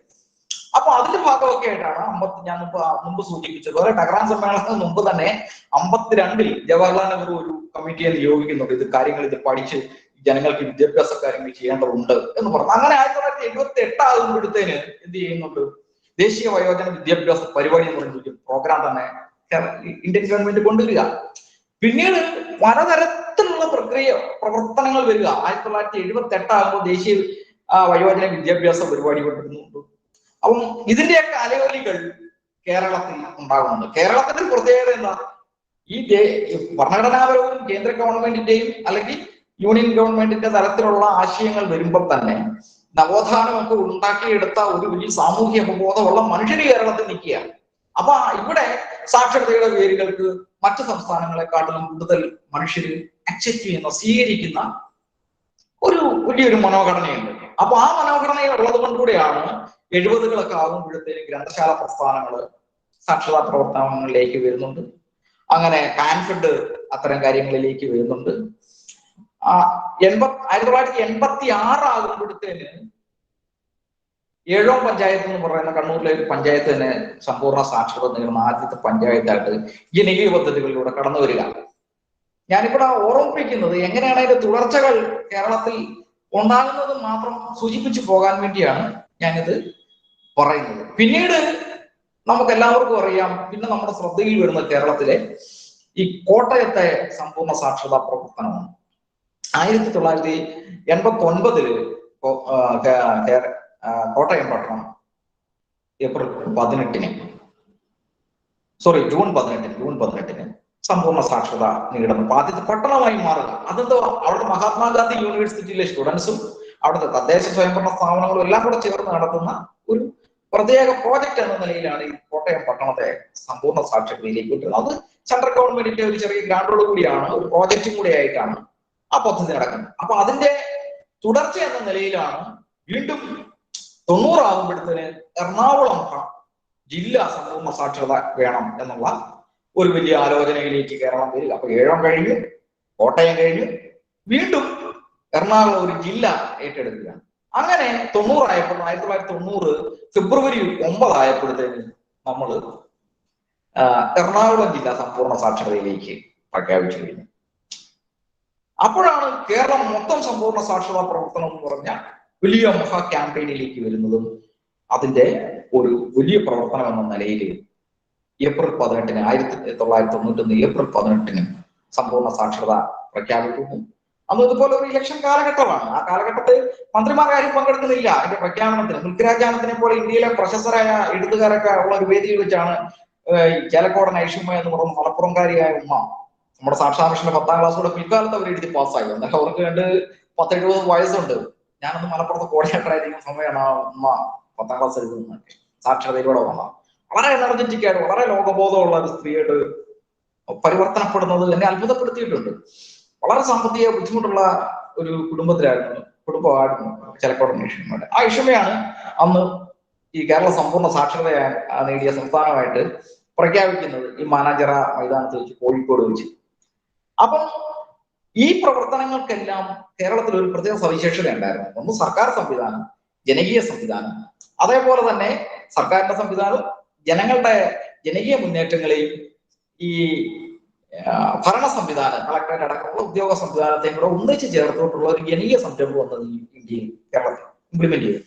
ഇത് സൃഷ്ടിച്ചത് എന്ന് പറഞ്ഞാൽ ഭയങ്കര ജനകീയ തരംഗമായി മാറുകയും അത്തരം ജനകീയ തരംഗം കേരളത്തിൽ പിന്നീട് എന്ത് ചെയ്തു, എന്ത് ക്യാമ്പയിൻ വന്നാലും ഇത്തരം ജനകീയമായി ഇതിനെ ഏറ്റെടുത്ത് വിജയിപ്പിക്കണം എന്ന് പറയുന്ന ഒരു ത്വര മലയാളികൾക്ക് ഉണ്ടാകുന്നതിനകത്ത് ഈ സാക്ഷരതാ പ്രവർത്തനം വലിയ സഹായമായി. പിന്നീട് കുടുംബശ്രീ പ്രവർത്തനം വരുമ്പോഴും ജനകീയാസൂത്രണ പ്രവർത്തനങ്ങൾ വരുമ്പോഴും ഇപ്പോൾ ഈ പ്രളയവും കോവിഡും ഒക്കെ വരുമ്പോൾ നമ്മൾ ജനകീയ കൂട്ടായ്മകളിലേക്ക് ജാതി മത കക്ഷി രാഷ്ട്രീയ ഭേദമന്യേ എല്ലാവരും തോളോട് തോൾ ചേർന്ന് നിൽക്കുന്ന ഒരു വലിയ പാരമ്പര്യത്തിലേക്ക് കേരളം വികസിക്കുന്നത് ഇത് ഈ സാക്ഷരതാ പ്രവർത്തനം എന്ന് വെച്ചാൽ നവോത്ഥാനം മുതലുണ്ടായ സാക്ഷരതാ പ്രവർത്തനം ഒരു ഘടകമാണ്. അത് മാത്രമെന്ന് ഞാൻ പറയുന്നില്ല, അത് ഒരു ഘടകമാണ്. എന്തായാലും ഈ 91 ഈ സാക്ഷരത പ്രഖ്യാപിച്ചതിന് ശേഷം സംഭവിച്ച ഒരു കാര്യം, പിന്നെ ഒരു ചെറിയ ഇടവേള ഉണ്ടായി. അതില് ഒരെണ്ണം സാക്ഷരത സമ്പൂർണ്ണ സാക്ഷരത പ്രഖ്യാപിച്ചു കഴിഞ്ഞിട്ട് ഈ സാക്ഷരത പഠിച്ചവരെ പിന്നെ എന്ത് ചെയ്യണം, അവര് കുറെ അക്ഷരം മറന്നു പോകും. നമ്മൾ തന്നെ പള്ളിക്കൂടത്തിൽ പോകുന്ന അക്ഷരം മറന്നു പോകും. അപ്പൊ പിന്നെ പഠിച്ച പ്രായമുള്ള അക്ഷരം മറന്നു പോകില്ല. അവരെന്ത് ചെയ്യണം, അവർക്ക് തുടർ പഠനം വേണം എന്ന് പറഞ്ഞൊരു സാക്ഷരതാനന്ദ പരിപാടി തുടങ്ങിയെങ്കിലും കുറച്ച് മാത്രമേ മുന്നോട്ട് പോകാൻ കഴിയുള്ളൂ. പിന്നെയും ഉള്ള ഇടവേളയ്ക്ക് ശേഷം 1998 കേരള സംസ്ഥാന സാക്ഷരതാ മിഷൻ രൂപീകരിച്ചുകൊണ്ട് അതിന്റെ പ്രവർത്തനങ്ങളുമായി സാക്ഷരതയെ പുതിയ രീതിയിൽ വ്യാഖ്യാനിക്കുന്ന തരത്തിൽ നമ്മുടെ കോളേജ് യൂണിയൻ ചെയർമാൻ സാക്ഷരതാ മിഷന്റെ പ്രവർത്തനങ്ങൾ ബ്രീഫ് ചെയ്തുള്ള പ്രവർത്തനങ്ങളുമായിട്ടത് കടന്നു വരേണ്ടി വന്നത്. അപ്പം സാക്ഷരതാ മിഷന്റെ പ്രവർത്തനങ്ങളൊക്കെ ആകുന്ന ഘട്ടത്തിലേക്ക് വരുമ്പോൾ കുറെ കൂടി പ്രവർത്തനങ്ങളെ സ്ഥാപനവൽക്കരിക്കുന്ന സ്വഭാവത്തിലേക്കും കൂടെ വരുന്നുണ്ട്. അതിന് വിദ്യാകേന്ദ്രങ്ങൾ ഉണ്ടാകുന്നു, ഓഫീസുകൾ ഉണ്ടാകുന്നു. പക്ഷെ ഒന്നാം ഘട്ടത്തിലും രണ്ടാം ഘട്ടത്തിലും അതൊരു ജനകീയ സ്വഭാവമാണെങ്കിൽ ഇത് ഇപ്പോൾ ജനകീയ സ്വഭാവത്തോടൊപ്പം തന്നെ എന്ത് ചെയ്യുന്നുണ്ട്, ഈ ഒരു സ്ഥാപനവൽക്കരിക്കപ്പെട്ട ഒരു സ്ട്രക്ചറും കൂടെ അതിനുണ്ട്. ഇതാണ് ഇതിന്റെ ഇങ്ങനെയുള്ള ഒരു പ്രവർത്തനത്തിലേക്കാണ് ഈ 98 വരുമ്പോൾ. അപ്പോഴും ഈ സാമൂഹ്യമായ അതിന്റെ ഒരു പ്രാധാന്യത്തെയും ജനകീയ അടിത്തറയെയും നിലനിർത്താനായിട്ട് അതിന് കഴിയുന്നുണ്ട്. ഇപ്പം സാക്ഷരതയുടെ കാലഘട്ടമാകും അത് എഴുത്തും വായനയായിരുന്നുവെങ്കിൽ ഇപ്പം മുമ്പ് പറഞ്ഞതുപോലെ സാക്ഷരതയുണ്ട്, മുതിർന്നവർക്ക് വേണ്ടി 4ാം തരമുണ്ട്, 7ാം തരമുണ്ട്, 10ാം തരമുണ്ട്, ഹയർ സെക്കൻഡറി വിദ്യാഭ്യാസമുണ്ട്. അങ്ങനെ 4 മുതൽ പാസ്സായി ഹയർ സെക്കൻഡറി വരെ പാസ്സായ സ്ത്രീകളും കുട്ടികളും പ്രായമുള്ളവരുണ്ട്. ഈ കഴിഞ്ഞ ദിവസം ഞങ്ങൾ ഒരിടത്തെ വയനാട് കാണാൻ പോകുമ്പം 72 വയസ്സുള്ള മലപ്പുറത്ത് ഒരാള് 10ാം ക്ലാസ് പാസ്സായി ഹയർ സെക്കൻഡറി പരീക്ഷ എഴുതുക. ഈ അത്ഭുതം തോന്നുന്നു നമ്മളത് കണ്ടു കഴിഞ്ഞാൽ. നമ്മുടെ സങ്കല്പത്തിലില്ലാത്ത കാര്യങ്ങളാണ് നമ്മുടെ കോളേജ് സ്കൂൾ വിദ്യാഭ്യാസത്തിൽ കാണാത്ത മനുഷ്യര് കൊണ്ടുവന്ന് എനിക്ക് ഭയങ്കരമായിട്ട് അത്ഭുതം തോന്നുന്നുണ്ട്. അപ്പം ഞാൻ ആ കാര്യത്തിലേക്ക് വരാം. പക്ഷേ ഇതെങ്ങനെയാണ് ഇത് കേരളത്തിൽ വികസിച്ചു വന്നതെന്നുള്ളത് ഈ നമ്മൾ ഈ അക്കാഡമിക് സ്റ്റുഡൻസ് എന്ന നിലയിൽ അത് മനസ്സിലാക്കാൻ വേണ്ടിയാണ് ആ ഒരു കാര്യം ഞാൻ അങ്ങനെ സൂചിപ്പിച്ചു വന്നത്. ഇനിയും ഒരു കാര്യം കൂടെ പറയാം. ഇങ്ങനെ വികസിച്ചു വന്ന സമയത്ത് എന്താ സംഭവിച്ചേ, സാക്ഷരത എന്നുള്ള സങ്കല്പത്തിനകത്ത് മാറ്റം ഉണ്ടായില്ല. സാക്ഷരതാ സങ്കല്പത്തിന് മാറ്റം. അപ്പൊ അന്ന് നമ്മൾ എഴുതാനും വായിക്കാനും കണക്ക് കൂട്ടാനും പഠിക്കുക. അതായത് അന്ന് നാഷണൽ ലിറ്ററസി മിഷൻ പറഞ്ഞ എഴുതാനും വായിക്കാനും കണക്ക് കൂട്ടാനും പഠിക്കുക കഴിഞ്ഞാൽ സാക്ഷരനായിരുന്നു. പിന്നീട് അത് ഘട്ടം ഘട്ടം മാറുക. മുമ്പേ പ്രിൻസിപ്പൾ പറഞ്ഞ പോലെ നമ്മൾ സമൂഹത്തിൽ നന്നായിട്ട് ജീവിക്കുന്നതിന് വ്യത്യസ്തമായ അറിവുകൾ ആർജിക്കേണ്ടവരായിട്ട് മാറുന്നുണ്ട്. അതും വലിയ തത്വചിന്തകരൊക്കെ ഉണ്ടായി അങ്ങനെ വരുന്നുണ്ട്. ഇപ്പം പൗലോഫെയറൊക്കെ നിങ്ങൾ വീട്ടുകാരല്ല, നിങ്ങൾ പഠിക്കുന്നുണ്ടല്ലോ. പൗലോഫെയറൊക്കെ വിദ്യാഭ്യാസ സങ്കല്പത്തിനകത്ത് ലിറ്ററസി വളരെ പ്രധാനപ്പെട്ട കാര്യമാണ്. അപ്പൊ അതിനകത്ത് കുറെ ഈ ചിലിയിൽ ഒരു സംഭവം പൗലോഫെയർ എഴുതുന്നുണ്ട്, ഈ മർദ്ദന്റെ ബോധനശാസ്ത്രം എന്നുള്ള പുസ്തകത്തിൽ. അത് ഭയങ്കര രസമാണ്. അപ്പൊ അദ്ദേഹം പറഞ്ഞ് ബ്രസീലിൽ നിന്ന് ചിലിയിൽ ചെന്ന് കഴിയുമ്പോൾ ആരാണ് സാക്ഷരൻ ആരാണ് നിരക്ഷരൻ എന്ന് പറഞ്ഞത് ഒരു ചോദ്യം ചോദിക്കുന്നു. അപ്പൊ ചോദ്യം ചോദിക്കുന്നതിന് ഈ 2 ഉദാഹരണമാണ് അദ്ദേഹം പറയുന്നത്. 2 പടവകൾ കലപ്പ വെച്ച് നിലം ഉഴുതുന്ന 2 കർഷകരുടെ ചിത്രമാണ്. ഒന്ന് ബ്രസീൽക്കാരനും ഒന്ന് ചിലിയിലെ ആളുമാണ്. അപ്പം രാജ്യത്തിന് പേര് ഞാൻ മറന്നുപോയി. അപ്പൊ അന്നത്തെ ഞാൻ ചോദിക്കുന്നുണ്ട്, ഇതിൽ ആരാ നിരക്ഷരൻ, ആരാ സാക്ഷരൻ എന്ന് ചോദിക്കുന്നുണ്ട്. അപ്പം പറയുന്നുണ്ട്, അത് കലപ്പ ഉപയോഗിക്കാൻ അറിയാവുന്ന, കലപ്പ മാത്രമേ ഉപയോഗിക്കാൻ അറിയാവുന്ന സ്ഥലത്ത് കലപ്പ ഉപയോഗിക്കുന്നവൻ സാക്ഷരനാണ്. എന്നാൽ ട്രാക്ടർ ഉപയോഗിക്കാൻ അറിയാവുന്ന സ്ഥലത്ത് ഓർത്തൻ ഒരാൾ കലപ്പ ഉപയോഗിച്ചുകൊണ്ട് വരുന്നാൽ അയാൾ നിരക്ഷരനാണ് എന്ന് പറഞ്ഞാണ് അയാളുടെ കൺക്ലൂഷനിൽ എത്തുന്നത്. അപ്പം സാക്ഷരതയ്ക്ക് അർത്ഥം ആപേക്ഷികമായി മാറുന്നു. ഇപ്പൊ ആണെങ്കിൽ നാഷണൽ ലിറ്ററസി മിഷനൊക്കെ യുനെസ്കോ തന്നെ സാക്ഷരതയുടെ സങ്കല്പങ്ങളെ മാറ്റി നിർവചിച്ചിരിക്കുകയാണ്. മുമ്പ് നാം പറഞ്ഞതുപോലെ ഐഡന്റിഫൈ ചെയ്യാനും ക്രിറ്റിസിസം ചെയ്യാനും ഒക്കെ പൗരഫെയറൊക്കെ പറയുന്നത് എന്താ, ചിന്താശേഷി മാത്രമല്ല വിമർശിക്കാനുള്ള ശിക്ഷ ആർജിക്കുന്നതും ഒക്കെ ലിറ്ററസിയുടെ ഭാഗമായിട്ട് വരുന്നുണ്ട്. അതിന് ധാരാളം വിവരങ്ങൾ അതിന്റെ ഉണ്ട്. ഞാൻ അതിന്റെ വിശദാംശങ്ങളിലേക്ക് പോയാൽ സമയം പോകും. നിങ്ങൾ നെറ്റിൽ കയറി അത്തരം കാര്യങ്ങൾ കുറെ കൂടെ പരിശോധിച്ചാൽ നല്ല തരത്തിൽ അത്തരം വിവരങ്ങൾ കിട്ടാൻ കഴിയും. അപ്പൊ ഈ ലിറ്ററസിയുടെ സങ്കല്പങ്ങൾ മാറി മാറി മാറി നമ്മുടെ കാലത്തിന് അനുസരണമായി വികസിച്ചു വരികയാണ്. ഇത്ര ഒരു പശ്ചാത്തലത്തിലാണ് യുനെസ്കോയും പറയുന്നത്, ഇപ്പോൾ ഈ കാലഘട്ടത്ത് നമ്മുടെ ലിറ്ററസി എന്ന് പറഞ്ഞാൽ നമ്മൾ ഡിജിറ്റൽ ലിറ്ററസിയിലേക്ക് മാറേണ്ടതുണ്ട്, ഡിജിറ്റൽ നാരോനെസ് കൊണ്ടുവരണമെന്നാണ് പറഞ്ഞത്. അപ്പം ഡിജിറ്റൽ ഡിവൈഡിന്റെ കുറവ് സംഭവിച്ചുകൊണ്ട് നമുക്ക് മുന്നേറാൻ പറ്റുള്ളൂ എന്നൊരു സങ്കല്പത്തിലേക്ക് വരിക. ഇപ്പൊ ഞങ്ങൾ തന്നെ 10ാം ക്ലാസ് ഒക്കെ ഡിജിറ്റൽ സംവിധാനത്തിലൂടെ ഈ പ്രായമുള്ളവരെ വെച്ച് ഫോണിനകത്തൂടെ നമ്മൾ ഓൺലൈൻ ക്ലാസ്സുകൾ നടത്തിയാണ് ഇക്കഴിഞ്ഞ ദിവസം പരീക്ഷ നടത്തിയത്. അപ്പൊ അതൊക്കെ പ്രായോഗികമാണെന്നാണ് ഞാൻ പറഞ്ഞത്. അപ്പം നമ്മൾ വിചാരിക്കുന്ന പോലെ അല്ല ഈ സാധാരണ മനുഷ്യരെ ഇത്തരം കാര്യങ്ങളെ കാണുന്നത്. എന്തായാലും ഇത്രയും മനസ്സിലാക്കുക, ഇതിനൊരു ഹിസ്റ്ററിക്കലായ ഒരു വികാസമുണ്ട്, അതിന് ഒരു പ്രത്യേക കാഴ്ചപ്പാടിലാണ് അത് വികസിക്കുന്നത്. ലിറ്ററസിയെ പറ്റിയുള്ള കാഴ്ചപ്പാടുകളും ലോകത്ത് മാറി മാറി മാറി മാറിക്കൊണ്ട് ഇരിക്കുകയാണ്. ഇപ്പം തന്നെ നമ്മൾ നാഷണൽ കരിക്കുലം ഫ്രെയിംവർക്ക് വായിക്കുമ്പോഴത്തേന് അതിന്റെ ആമുഖത്തിൽ തന്നെ പറയുന്ന ഒരു കാര്യം, നാഷണൽ കരിക്കുലം ഫ്രെയിംവർക്കിന്റെ ആമുഖത്തിൽ പറയുന്നൊരു കാര്യമുണ്ട്. ഇന്ത്യയിലെ വിദ്യാഭ്യാസത്തിന്റെ ലക്ഷ്യത്തെ പറ്റി വിവരിക്കുന്ന സ്ഥലത്ത് പറയുന്നൊരു ഭാഗം എന്താണെന്ന് ചോദിച്ചാൽ, ഇന്ത്യൻ കോൺസ്റ്റിറ്റ്യൂഷൻ ഉന്നയിക്കുന്ന മൂല്യങ്ങളെ യാഥാർത്ഥ്യമാക്കുന്നതിന് വേണ്ടിയുള്ള ഒരു വിദ്യാഭ്യാസമാണ് ഇന്ത്യയിലെ വിദ്യാഭ്യാസത്തിന്റെ നയം എന്ന രീതിയിൽ ഉണ്ടാകേണ്ടത്. എന്താണ്? തുല്യനീതി, സ്വാതന്ത്ര്യം, സാഹോദര്യം, സമത്വം, ഈ ബഹുസ്വരത, മതനിരപേക്ഷത, ഇതാണല്ലോ ഇന്ത്യ എന്ന് പറയുന്ന രാജ്യത്തിന്റെ മൂല്യം. ആ മൂല്യങ്ങളെ ഇന്ത്യയിൽ സ്ഥാപിച്ചെടുക്കുക എന്ന് പറയുന്നതാണ് ഇന്ത്യക്കാർ എന്ന നിലയിൽ അവരുടെ വിദ്യാഭ്യാസത്തിന്റെ ഒരു ആത്യന്തികമായ ലക്ഷ്യം എന്ന നിലയിൽ എടുക്കണം എന്ന് രാമകത്തിൽ പറയുന്നുണ്ട്. ഇത് തന്നെയാണ് നമുക്കും സാക്ഷരതയ്ക്കും ഉള്ള ഒരു വാല്യൂ എന്ന നിലയിൽ പരിഗണിക്കേണ്ടത്. ഇത്തരം മൂല്യങ്ങൾ വികസിപ്പിച്ചെടുക്കുക എന്നുള്ള ഒരു രീതിയാണ് എടുക്കേണ്ടത് എന്നാ പറയാനുള്ളത്. അപ്പൊ അത്തരം മൂല്യങ്ങളിൽ നിന്നുകൊണ്ടാണ് സാക്ഷരതാ തുടർ വിദ്യാഭ്യാസ പ്രവർത്തനത്തെ വികസിപ്പിക്കാനുള്ള പരിശ്രമമാണ് ഉണ്ടായിക്കൊണ്ടിരിക്കുന്നത്, വികസിക്കേണ്ടത്. ഇതൊക്കെ പറയുമ്പോൾ തന്നെ ഈ കേരളത്തില് ഇന്ത്യയിലും ഒക്കെ ഉള്ള നിരക്ഷരർ ഇപ്പൊ ഉണ്ടോ എന്നൊരു സംശയം തോന്നുന്നു. ഞാൻ മുമ്പേ പറഞ്ഞല്ലോ, 91 സമ്പൂർണ്ണ സാക്ഷരത പ്രഖ്യാപിക്കുമ്പോൾ പോലും 90% ആൾക്കാർ മാത്രമേ സാക്ഷരരുള്ളൂ.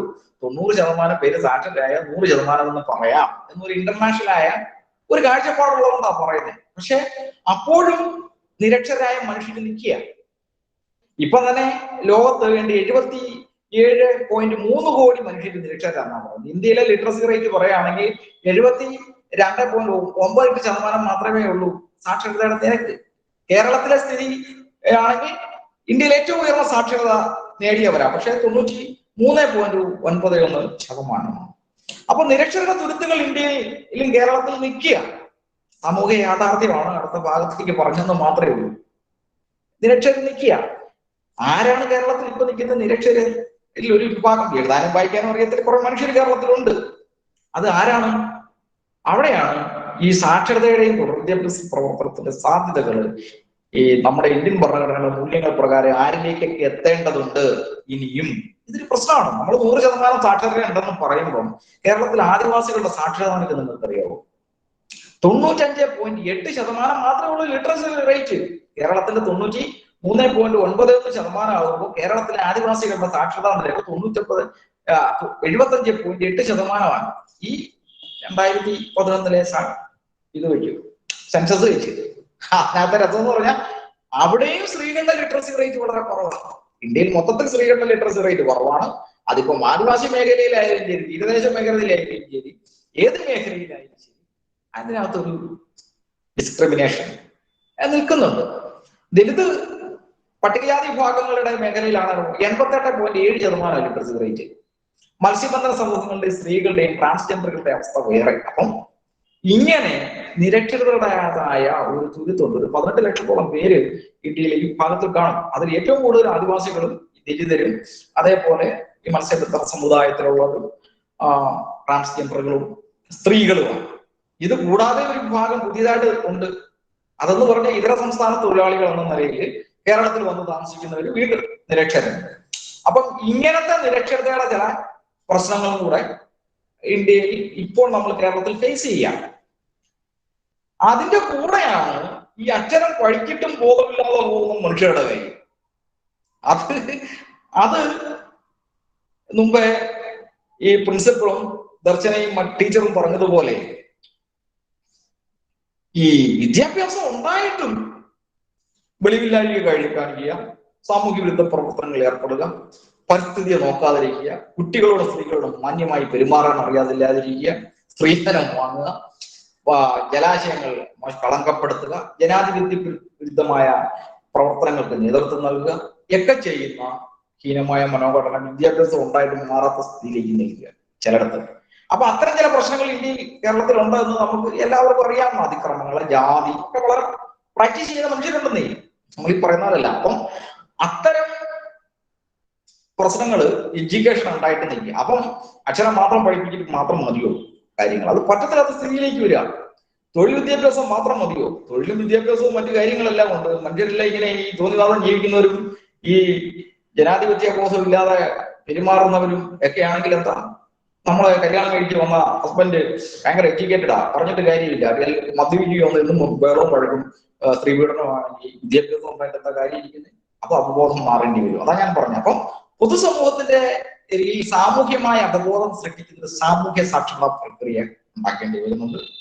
അത് കേരളം മൊത്തം വേണ്ടതാണ്. അതേസമയം തന്നെ ഈ പ്രത്യേകമായി വേർതിരിക്കപ്പെട്ട തുരുത്തുകളിൽ സവിശേഷ സാക്ഷരതാ പ്രവർത്തനങ്ങളും വേണ്ടിവരും. ഇത്തരം ഒരു പശ്ചാത്തലത്തിൽ നിന്നുകൊണ്ടാണ് സാക്ഷരതാ മിഷൻ അതിന്റെ പ്രവർത്തനങ്ങളെ ഇപ്പോൾ കൊണ്ടുപോകുന്നത്. അതാണ് ആ സൈറ്റിനകത്ത് നിങ്ങൾക്ക് കാണാൻ കഴിയുന്നത്.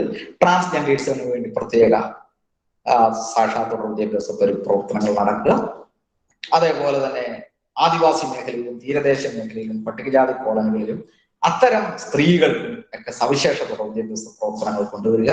അങ്ങനെ മാർജിനലൈസ്ഡ് ആയ മനുഷ്യർക്ക് വിദ്യാഭ്യാസ തുല്യത എത്തിക്കുന്ന പ്രക്രിയയിലേക്ക് കൊണ്ടുവരിക. അപ്പൊ മുതിർന്നവർക്ക് വിദ്യാഭ്യാസം കൊടുക്കുക. അങ്ങനെയും കൂടെ നമുക്ക് സ്റ്റേറ്റിനെ ഒരു ഡെമോക്രാറ്റിക് സ്റ്റേറ്റ് ആയിട്ട് വികസിപ്പിക്കാൻ ഇതെല്ലാം ഘടകമായിട്ട് വരികയുള്ളൂ. അതുകൊണ്ടാണ് ഇപ്പോൾ സാക്ഷരതാ മിഷൻ നടത്തുന്ന പ്രവർത്തനങ്ങൾക്കകത്ത് 3 പ്രധാനപ്പെട്ട പ്രോഗ്രാംസുകളായിട്ട് അത് നിൽക്കുന്നത്. അതായത് ഈ സാമൂഹ്യമായി പിന്നോക്കം നിൽക്കുന്ന ജനവിഭാഗങ്ങൾക്ക് ഊന്നൽ നൽകുന്ന പ്രത്യേക വിദ്യാഭ്യാസ പ്രവർത്തനങ്ങളും അതേപോലെ തന്നെ സാമൂഹ്യ സാക്ഷരതാ പ്രവർത്തനങ്ങളും ഒക്കെ അതിന്റെ ഭാഗമായിട്ടാണ് ഭരണഘടനാ സാക്ഷരത എന്നൊക്കെ പറയുന്ന കോൺസെപ്റ്റ് കൊണ്ടുവരുന്നത്. ഇന്ത്യയിൽ തന്നെ ഈ ഭരണഘടനാ സാക്ഷരത പോലുള്ള കാഴ്ചപ്പാടുകൾ കൊണ്ടുവരുന്നത് സാക്ഷരതാ മിഷനാണ്. കേരളത്തിലെ സാക്ഷരതാ മിഷനാണ്. ഈ ഭരണഘടനയിൽ സാക്ഷരരാകണം മലയാളികൾ അല്ലെങ്കിൽ ഇന്ത്യക്കാർ എന്ന് പറയുന്ന സങ്കല്പം നമ്മൾ വികസിപ്പിച്ചുകൊണ്ടുവരുന്നത്. അത് വലിയ പിന്തുണ ജനങ്ങളുടെ ഇടയിൽ ഇത് കിട്ടുന്ന പ്രോഗ്രാമാണ്. അപ്പൊ ഞാൻ പറഞ്ഞു നിർത്തുകയാണ്. നമ്മൾ ഇത് ഇപ്പോൾ ഞാൻ ഈ ചില രൂപരേഖകൾ മാത്രമാണ് പറഞ്ഞത്. അനുഭവങ്ങൾ പറയുകയാണെങ്കിൽ കൂടുതലാണ്. കാരണം ഈ ആദിവാസി ഊരുകളിലൊക്കെ സാക്ഷരതാ പ്രവർത്തനത്തിന്റെയും ക്ലാസ്സുകളുടെയും ഭാഗമായിട്ടൊക്കെ ചെല്ലുമ്പോൾ അവിടത്തേക്ക് മനുഷ്യര് വിദ്യാഭ്യാസം ചെയ്യണമെന്നുള്ള ആഗ്രഹം വളരെ മുതിർന്നവരും പ്രായമായവരും വളരെ ഉൾപ്രദേശത്തൊക്കെ ചെല്ലുമ്പോൾ ഈ സാക്ഷരതയുടെ പുസ്തകം വെച്ചുകൊണ്ട് 9 മണി 10 മണിയും രാത്രിക്ക് ഈ ചെറിയ വെട്ടത്തിലിരുന്ന് വായിക്കുന്ന ട്രൈബലായ പ്രായമുള്ള സ്ത്രീകളെയൊക്കെ കണ്ട അനുഭവം എനിക്കുണ്ട്. അതൊന്നും ഭൂതകാലത്തിൽ നടന്നതല്ല, ഇപ്പോഴും കേരളത്തിൽ നടന്നുകൊണ്ടിരിക്കുന്ന കാര്യമാണെന്ന് പറഞ്ഞു. അപ്പൊ വിദ്യാഭ്യാസത്തെ അങ്ങനെ സ്വീകരിക്കുന്ന വലിയ മനുഷ്യരുണ്ട്. അത്തരം ഒരു വലിയ ചരിത്രവും അനുഭവങ്ങളും ഉള്ള ഒരു മേഖലയാണ് സാക്ഷരതാ പ്രവർത്തനം. ആ മേഖലയിൽ നിങ്ങളുടെ കൂടുതൽ അക്കാഡമിക്കലായ ശ്രദ്ധയുണ്ടാകണം. ബാക്കി കാര്യങ്ങളൊക്കെ ഞാൻ പറയുന്നില്ല, അല്പം നീണ്ടുപോയെന്നറിയാം. ഏതായാലും എല്ലാവരും ഒന്നിച്ചു കൂടിയതില്ല, അതുകൊണ്ടാണ് പറഞ്ഞതേ ഉള്ളൂ. തൽക്കാലം ഞാൻ എന്റെ വാക്കുകൾ നിർത്തുന്നു. നിങ്ങൾക്ക് എന്റെ സ്നേഹമാണ്. നന്ദി അനിൽകുമാർ സാർ. ഒരുപാട് ഇൻഫോർമേറ്റീവ് ആയിട്ടുള്ള കാര്യങ്ങൾ നമുക്ക് പറഞ്ഞു തന്നതിൽ. ഇനി ആർക്കെങ്കിലും എന്തെങ്കിലും സംശയമോ ഒക്കെ ചോദിക്കാനുണ്ടെങ്കിൽ ചോദിക്കാം. ഇതുമായി സംബന്ധമായ എന്തെങ്കിലും സാറിനോട് ചോദിക്കാനുണ്ടെങ്കിൽ ചോദിക്കാം.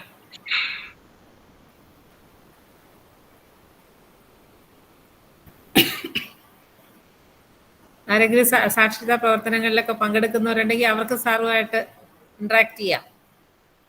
ഒരു കാര്യം ഞാൻ പറയാവേ, നിങ്ങൾ ഈ പോകുന്നതിന് മുമ്പ് ഡയറക്ടർ ഡോക്ടർ PS ശ്രീകല എന്ന് പറഞ്ഞൊരു ഫേസ്ബുക്ക് പേജ് ഉണ്ട് സാക്ഷരതാ മിഷന്റെ. അപ്പം ആ പേജ് ഒന്ന് കയറി കാണണം.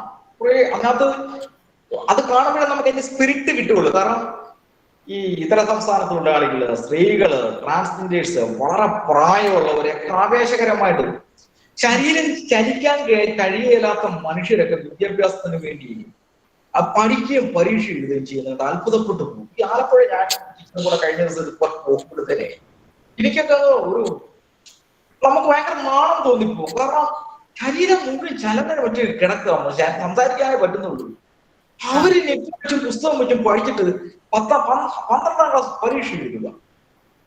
എന്തൊരു അത്ഭുതമായ മനുഷ്യരും സ്ത്രീകളുമാണ് ജീവിക്കുന്നത്. അത് കൂലിത്തൊഴിലിന് പോകുന്നവര്, ലോട്ടറി വിൽക്കാൻ പോകുന്നവര്, അതുപോലെ നമ്മള് അത്ഭുതപ്പെടുന്ന കഷ്ടപ്പാടിലൂടെ കഴിയുന്നവര്.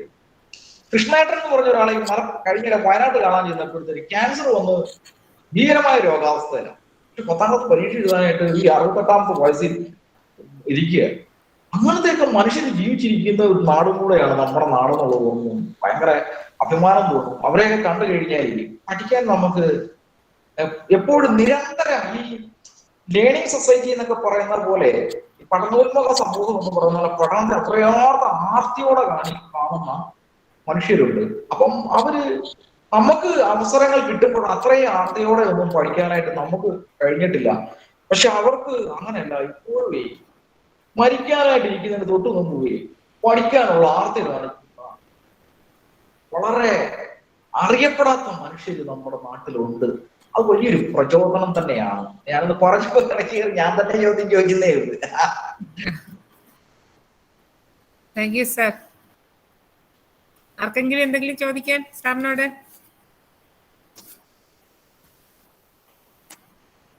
ആരുമില്ല. സാക്ഷരതാ പ്രവർത്തനത്തിൽ പങ്കാളികളാകുന്ന ആരെങ്കിലും ഉണ്ടോ? അതും ആരുമില്ലേ.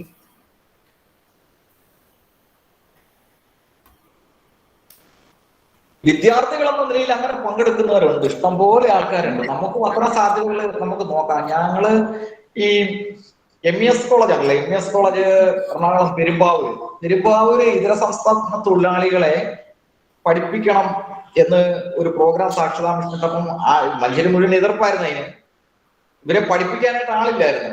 കാരണം ഒന്നാമതെ അവരുടെ ജീവിത സാഹചര്യം ഭയങ്കര മുറുക്കുന്നവര്, അങ്ങനത്തെ രീതി, അവരെ പറ്റി രീതി തന്നെയാണ് നിലനിൽക്കുന്നത്. ഇവരെ പഠിപ്പിക്കാനായിട്ട് ഏറ്റെടുക്കാൻ ഇൻസ്ട്രക്ടർമാരില്ലാതാവുമ്പം ആ ധൈര്യമായിട്ട് വന്നത് MES കോളേജിലെ വിദ്യാർത്ഥികളാണ്. MES കോളേജിലെ വിദ്യാർത്ഥികളാണ് ഇതിന് വരുന്നത്. ആ കുട്ടികളാണ്, അത് ആൺകുട്ടികളും പെൺകുട്ടികളും. അപ്പൊ അത്ഭുതപ്പെടുത്തി പോയി. ഇവരെ സർവേ എടുത്ത് കണ്ടെടുക്കാനും ആ കുട്ടികളെ പോയി പഠിപ്പിക്കാനും ഒക്കെ കഴിഞ്ഞിരുന്നു. അവർക്ക് നാക്കിന്റെ എന്തോ പ്രത്യേക ഒരു അവാർഡൊക്കെ കോളേജുകാർക്ക് കിട്ടുകയൊക്കെ ചെയ്തിരുന്നു. അപ്പൊ അതുപോലെ സാർ എന്തെങ്കിലും ടെക്നോളജി ബേസ്ഡ് ആയിട്ടൊക്കെ ഉണ്ടെങ്കിൽ ഞങ്ങളുടെ കുട്ടികൾക്ക് അത് ചെയ്യാൻ സാധിക്കും. അതിനുള്ള അവസരം ഞങ്ങൾക്കും തരണം എന്നാണ് സാർ. തീർച്ചയായിട്ടും അത് നമുക്ക് അത്ര ഒരു കാര്യങ്ങളിലെ കുറിച്ച് സാക്ഷരതാ മിഷൻ ഡയറക്ടറുമായിട്ട് നമുക്ക് ആലോചിക്കാം. അത്തരം കാര്യങ്ങൾക്കൊക്കെ വളരെ പോസിറ്റീവായിട്ട് തീരുമാനം എടുക്കുകയും സഹകരിക്കുകയും ചെയ്യുന്ന ആളാണ് ഡോക്ടർ PS ശ്രീകല ടീച്ചർ. ടീച്ചറിനെ അറിയാം. അപ്പൊ ടീച്ചർ ഒരു ദിവസം ഒന്ന് വിളിച്ച് സംസാരിക്കുകയാണെങ്കിൽ നമുക്ക് തീർച്ചയായും. അത്ര സാധ്യത ചെയ്യാം. Thank you sir. ഇത്രയും നല്ല ഒരു ഇൻഫോർമേറ്റീവ് ആയിട്ടുള്ള കാര്യങ്ങളെല്ലാം നമുക്ക് പറഞ്ഞു തന്നതിന്. ആർക്കെങ്കിലും എന്തെങ്കിലും സാറുമായിട്ട് ഇന്ററാക്ട് ചെയ്യാനുണ്ടോ? ഇനി നമ്മൾ അടുത്ത ഫോർമൽ പ്രോഗ്രാമിലേക്ക് പോകാം. സുമിത്തെ ആരാണ്? സിനി. മാം, ഇനി നന്ദി പറയുന്നതിനായി സ്പോർട്സ് ക്ലബ് സെക്രട്ടറി സുമിത് S-നെ സ്വാഗതം ചെയ്യുന്നു. you, Suni. എന്നിൽ അർപ്പിച്ചിരിക്കുന്ന കർത്തവ്യം ലോക സാക്ഷരതാ ദിനവുമായി ബന്ധപ്പെട്ട് നടന്ന വെബിനാറിൽ നന്ദി പറയുക എന്നതാണ്. ആദ്യമായി നമ്മുടെ ഈ പ്രോഗ്രാമിൻ്റെ മുഖ്യ അതിഥിയും കേരള സ്റ്റേറ്റ് ലിറ്ററസി മിഷൻ അതോറിറ്റിയുടെ പ്രോജക്റ്റ് കോർഡിനേറ്ററുമായ EV അനിൽകുമാർ സാറിനോടുള്ള നന്ദി രേഖപ്പെടുത്തുന്നു.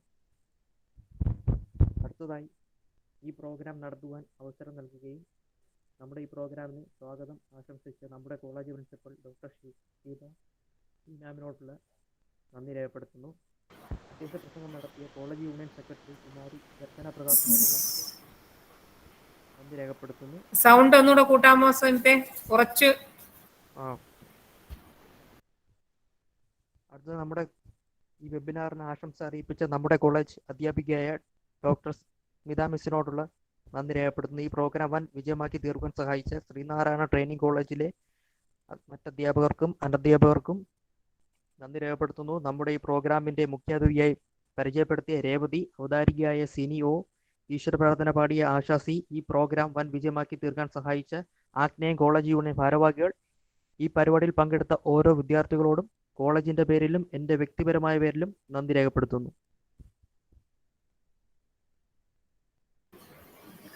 സർ, വളരെയധികം സന്തോഷം. ഇനിയും സാറ് ഞങ്ങളുടെ പരിപാടികളിലൊക്കെ എത്തണം. ഞങ്ങൾക്ക് വേണ്ട നിർദ്ദേശങ്ങളൊക്കെ തരിക. Thank you teacher. Thank you. Okay, thank you sir.